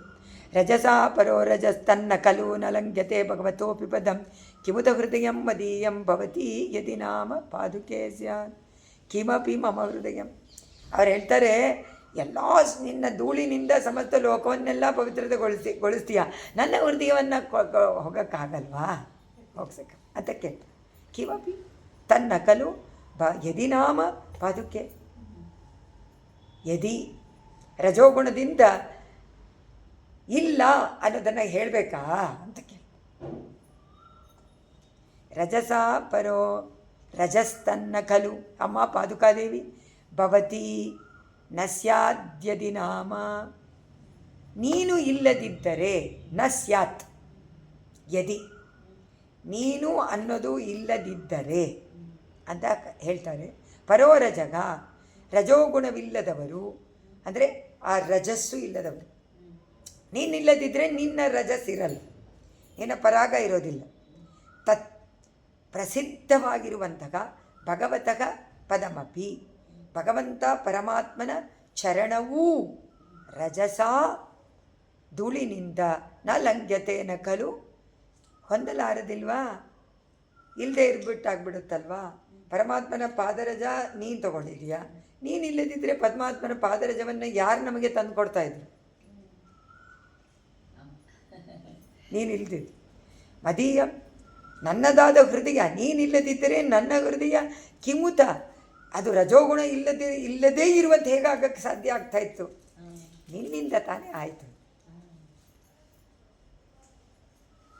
ಅಥವಾ ಆ ರಜಸ್ಸು ನನ್ನಲ್ಲಿದೆ ಅಂದ್ರೇನು? ರಜಗುಣ ನನ್ನಲ್ಲಿದೆ. ಯಾವ ರಜಗುಣ? ಪಾದುಕಾ ರಜಸ್ಸು ಕೂಡಿರುವಂಥದ್ದು ನನ್ನ ಹೃದಯ. ಈಗ ರಜಸ್ಸು ಅದನ್ನು ಗುಣ ಅಂತ ತಗೊಳ್ದೆ ಪರಾಗ ಅಂತ ತಗೊಂಡ್ರೆ ಅದು ಅವಳು ಇಲ್ಲದೆ ಇದ್ದರೆ ನಮ್ಮಲ್ಲಿ ಪರಾಗ ಹೆಂಗೆ ಬರ್ತಾಯಿತ್ತು? ಬರೀ ಭೂಮಿ ಧೂಳು ಬರ್ತಾಯಿತ್ತು. ಈಗ ಭೂಮಿಗೆ ನಿನ್ನ ಸ್ಪರ್ಶದಿಂದ ಆ ಭೂಮಿ ಧೂಳು ನನ್ನ ಹೃದಯದಲ್ಲಿ ಇದೆ ಅಂತ ಅನ್ಕೋಬೋದ ಇವಾಗ ನಾನು? ಆದರೆ ರಜಸ್ಸು ಗುಣ ಬೇಡ, ಪರಾಗ ಎನ್ನುವಂಥದ್ದು ಬೇಕು. ಪರಮಾತ್ಮನ ಪಾದಾರವಿಂದದ ಪರಾಗ, ಪಾದುಕೆಯ ಸ್ಪರ್ಶ ಮಾಡಿದಂಥ ಪರಾಗ ನಮಗೆ ಬೇಕು. ಆ ರಾಗದಿಂದ ಕೂಡಿರುವಂಥವನಾಗಬೇಕು, ಆದರೆ ಆ ರಾಗ ಇರಬಾರ್ದು, ಬೇಕು ಅಂತ. ಅದರಲ್ಲಿ ಹೇಳ್ತಾರೆ, ಈಗ ನಮ್ಮ ಆಳ್ವಾರು ಆಚಾರ್ಯರು ಇವರೆಲ್ಲ ಪರಮಾತ್ಮನಲ್ಲಿ ತುಂಬ ಭಕ್ತಿ, ಅವರಿಗೆ ಪರಮಾತ್ಮನ ಭಕ್ತಿ ಅಷ್ಟಿಷ್ಟಲ್ಲ. ಅದಕ್ಕೆ ಅವ್ರು ಹೇಳ್ತಾರೆ, ಇದರಲ್ಲಿ ನಮ್ಮ ಆಚಾರ್ಯರೂ ಇಲ್ಲದೆ ಹೋಗಿದ್ರೆ ನಮಗೆ ನಮ್ಮ ಆಳ್ವಾರನ್ನ ಯಾರು ತೋರಿಸ್ಕೊಡ್ತಾಯಿದ್ರು? ನಮ್ಮ ಆಳ್ವಾರು ಇಲ್ಲದಿದ್ದರೆ ಪಾದುಕೆಯನ್ನು ಯಾರು ತೋರಿಸ್ಕೊಳ್ತಾಯಿದ್ರು? ಪಾದುಕೆ ಇಲ್ಲದಿದ್ದರೆ ಪರಮಾತ್ಮನ ರಾಗ ಎಲ್ಲಿ ಬರ್ತಾಯಿತ್ತು? ಪರಮಾತ್ಮನ ಪಾದದ ರಜಸ್ ಬರಬೇಕಾದ್ರೆ ಪಾದುಕೆ ಬೇಕು ಅಂತ ಇಲ್ಲಿ ಒಂದೊಂದಕ್ಕೆ ಲಿಂಕ್ ಮಾಡಿದ್ದಾರೆ. ಲಿಂಕ್ ಮಾಡಿ ಹೇಳ್ತಾರೆ, ರಜೋಗುಣ ಬರ್ತಿತ್ತು ಇಲ್ಲದೆ ಇದ್ದಿದ್ರೆ, ನೀನು ಇಲ್ಲದೆ ಇದ್ದರೆ ಪರಮಾತ್ಮ ಬರ್ತಾ ಇರಲಿಲ್ಲ, ಧೂಳು ಹೇಳ್ತಾ ಇರಲಿಲ್ಲ, ಆ ಧೂಳು ನಮ್ಮ ತಲೆ ಮೇಲೆ ಬರ್ತಾ ಇರಲಿಲ್ಲ. ಆ ಧೂಳು ನಮ್ಮ ತಲೆ ಮೇಲೆ ಬಂದರೆ ನಮ್ಮ ಪರಂಪರೆಯೇ ಪವಿತ್ರತೆಗೊಳಿಸತ್ತೆ, ಅದಾಗ್ತಾ ಇರಲಿಲ್ಲ ಅಂತ ಹೇಳಿ ಇಲ್ಲಿ ರಜೋಗುಣ ಧೂಳು ಏರ್ತಾನೆ ಇರಲಿಲ್ಲ, ರಜೋಗುಣ ನಮಗೆ ಬರ್ತಾನೇ ಇರಲಿಲ್ಲ. ಇಲ್ಲಿ ರಜೋಗುಣ ಅಂದರೆ ರಜಸ್ಸು ಅಂತ ತಗೊಳ್ಳಿ ಅಂತಿದ್ದಾರೆ. ಅದು ಪಾದುಕೆಯ ಧೂಳು ಅದು ನನ್ನಲ್ಲಿದೆ. ಅದಕ್ಕೋಸ್ಕರ ಇಲ್ಲಿ ಹೇಳ್ತಾರೆ, ಕಿವುತ ಹೃದಯ ಮದೀಯಂಬವತಿ ಯದಿ ನಾಮ ಪಾದುಕೆ ಭವತಿ. ನೀನಿಲ್ಲದಿದ್ದರೆ ನನ್ನ ಮನಸ್ಸಿನ ರಜೋಗುಣ ನನಗೆ ಬರ್ತಾ ಇತ್ತು ಅನ್ನೋದೇ ಇಲ್ವಲ್ಲ. ನೀನಿರೋದ್ರಿಂದ ಈಗ ಕೇಳಬೇಕಾ ನನ್ನಲ್ಲಿ ಎಷ್ಟು ತುಂಬಿಕೊಂಡಿದೆ ಅಂತ. ಯಾವುದು? ನಿನ್ನ ಧೂಳು ತುಂಬಿಕೊಟ್ಟಿದ್ದೆ. ಅಥವಾ ಈಗ ನಮಗೆ ರಜೋಗುಣ ಬೇಡವಲ್ಲ,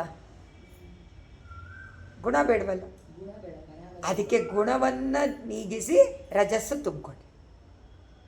ಆ ಗುಣ ಎನ್ನುವಂಥದ್ದನ್ನು ಹೋಗಲಾಡಿಸಿ ರಜೋಗುಣವನ್ನು ರಾಗ ಸಮುದ್ರವನ್ನೇ ಹೋಗಿಸಿ ತುಂಬ್ಕೊಂಡ್ಬಿಡುತ್ತೆ ಅಂದ್ರಲ್ಲ, ಹಾಗೆ ಸಮುದ್ರ ಎನ್ನುವಂಥ ರಜೋಗುಣವನ್ನು ನಿವಾರಣೆ ಮಾಡಿ ರಜಸ್ಸು ತುಂಬ್ಕೊಂಡ್ಬಿಟ್ಟಿದೆ ಅಂತ ಅರ್ಥ ಮಾಡಿ ಅನ್ವಯಿಸ್ಕೊಂಡ್ರೆ ಅರ್ಥ ಆಗುತ್ತೆ.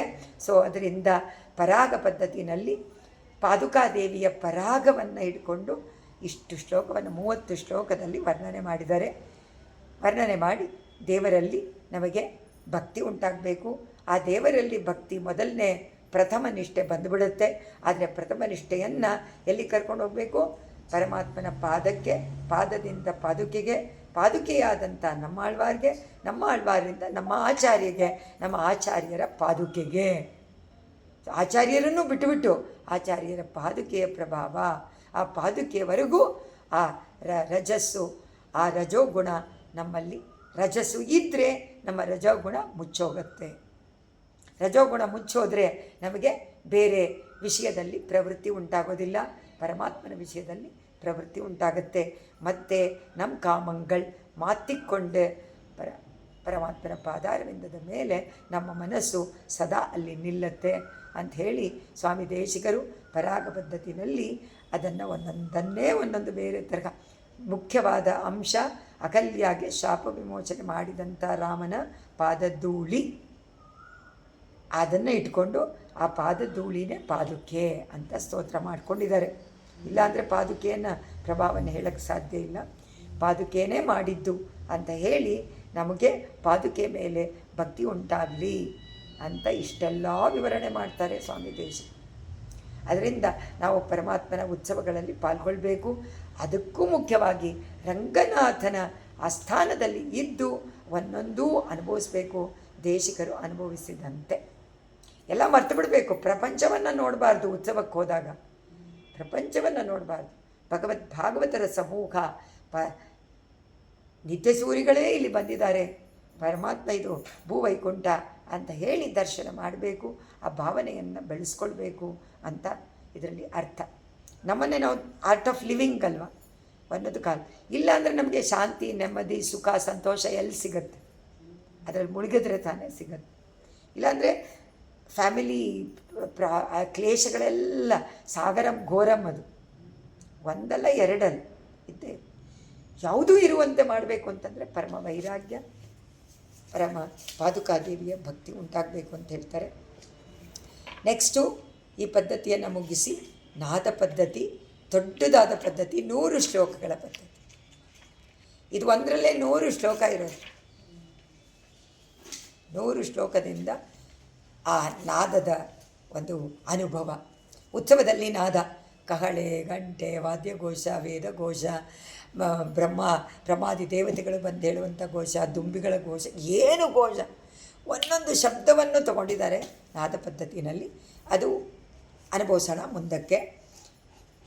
ಶ್ರುತೀನಾಂ ಭೂಷಣಾನಾಂತೆ ಶ್ರುತೀನಾಂ ಭೂಷಣಾನಾಂತೆ ಶಂಕೆ ರಂಗೇಂದ್ರ ಪಾದುಕೆ ಮಿತಃ ಸಂಘರ್ಷ ಸಂಜಾತಂ ರಜಃ ಕಿಮಪಿ ಸಿಂಜಿತಂ ಅಂತ ಆರಂಭ ಮಾಡ್ತಾರೆ. ರಂಗೇಂದ್ರ ಪಾದುಕೆ, ಶ್ರೇಷ್ಠವಾದಂತಹ ಶ್ರೀರಂಗ ಕ್ಷೇತ್ರದಲ್ಲಿ ಇರುವಂತಹ ರಂಗನಾಥನ ಪಾದುಕೆಯೇ, ನಿನ್ನ ಸಿಂಜಿತಂ, ನಿನ್ನ ರತ್ನಗಳಿಂದ ಕೂಡಿರುವಂತಹ, ರತ್ನಗಳು ಅಂದರೆ ಕಲ್ಲುಗಳಲ್ವಾ, ಅದರಲ್ಲಿ ಗೆಜ್ಜೆಯನ್ನು ಹಾಕಿರ್ತಾರೆ. ರತ್ನಗಳಿಂದ ಶೋಭಾಯಮಾನವಾಗಿರುವಂಥ ಪಾದುಕೆ, ಆ ಗೆಜ್ಜೆ ಝಣ್ ಝಣ್ ಝಣ್ ಅಂತ ಶಬ್ದ ಬರುತ್ತೆ. ಒಂದಕ್ಕೊಂದಕ್ಕೆ ಅದು ಸಂಘರ್ಷವಾಗಿ ಶಬ್ದ ಉಂಟಾಗತ್ತೆ. ಆ ಶಬ್ದವನ್ನು ಇಲ್ಲಿ ವಿಷಯವಾಗಿಟ್ಕೊಂಡಿದ್ದಾರೆ ನಾದ. ಆ ನಾದವೇ ವಿಷಯ ಈ ಪೂರ್ತಿ 100 ಶ್ಲೋಕಗಳಿಗೆ. ಶ್ರುತೀನಾಂ ಮಿತಃ ಸಂಘರ್ಷಗ, ವೇದಗಳ ಶಬ್ದ ಒಂದಕ್ಕೆ ಒಂದು ಸಂಘರ್ಷವಾಗತ್ತೆ, ಉಜ್ಕೊಳ್ಳುತ್ತೆ, ಒಂದಕ್ಕೊಂದಕ್ಕೆ ತಗಲತ್ತೆ. ಅದರಿಂದ ಉಂಟಾದಂತಹ ಶಬ್ದ ಕಿಮಪಿ ರಜ ಶಂಕೆ. ಅದು ಎಂಥದು ಅಂತ ಹೇಳಿದ್ರೆ ಆ ಶಬ್ದ ಅದು ಇವ್ರು ಹೇಳ್ತಾರೆ ರಜಸ್ಸೇ ಇರ್ಬೋದಲ್ವ. ಇಷ್ಟೊತ್ತು ಅಲ್ಲಿ ಶಬ್ದ ಅಂತ ಹೇಳಿದ್ರು, ಇಲ್ಲಿ ರಜಸ್ಸು ಅಂತ ಹೇಳಿ ಆರಂಭ ಮಾಡ್ತಾರೆ. ಹಿಂದಿನದಕ್ಕೂ ಇದಕ್ಕೂ ಒಂದು ಸಂಘಟನ ಮಾಡ್ತಾರೆ. ಸಂಘಟನೆ ಅಂದರೆ ಸಂಬಂಧ. ಆ ಸಂಬಂಧ ಏನು? ಶಬ್ದವೇ ರಜಸ್ಸು ಅಂದ್ಬಿಡ್ತಾರೆ. ವೇದಘೋಷದ ಶಬ್ದವೇ ರಜಸ್ಸು. ಅದು ರಜಸ್ಸು ತಮಸ್ಸನ್ನು ಯಾತಕ್ಕೆ ಹೋಗಿಸೋಕ್ಕಾಗೋದಿಲ್ಲ ಅಂತ ಹೇಳಿ ಸಂಜಾತಃ ಕಿಮಪಿ ಶಿಂಜಿತ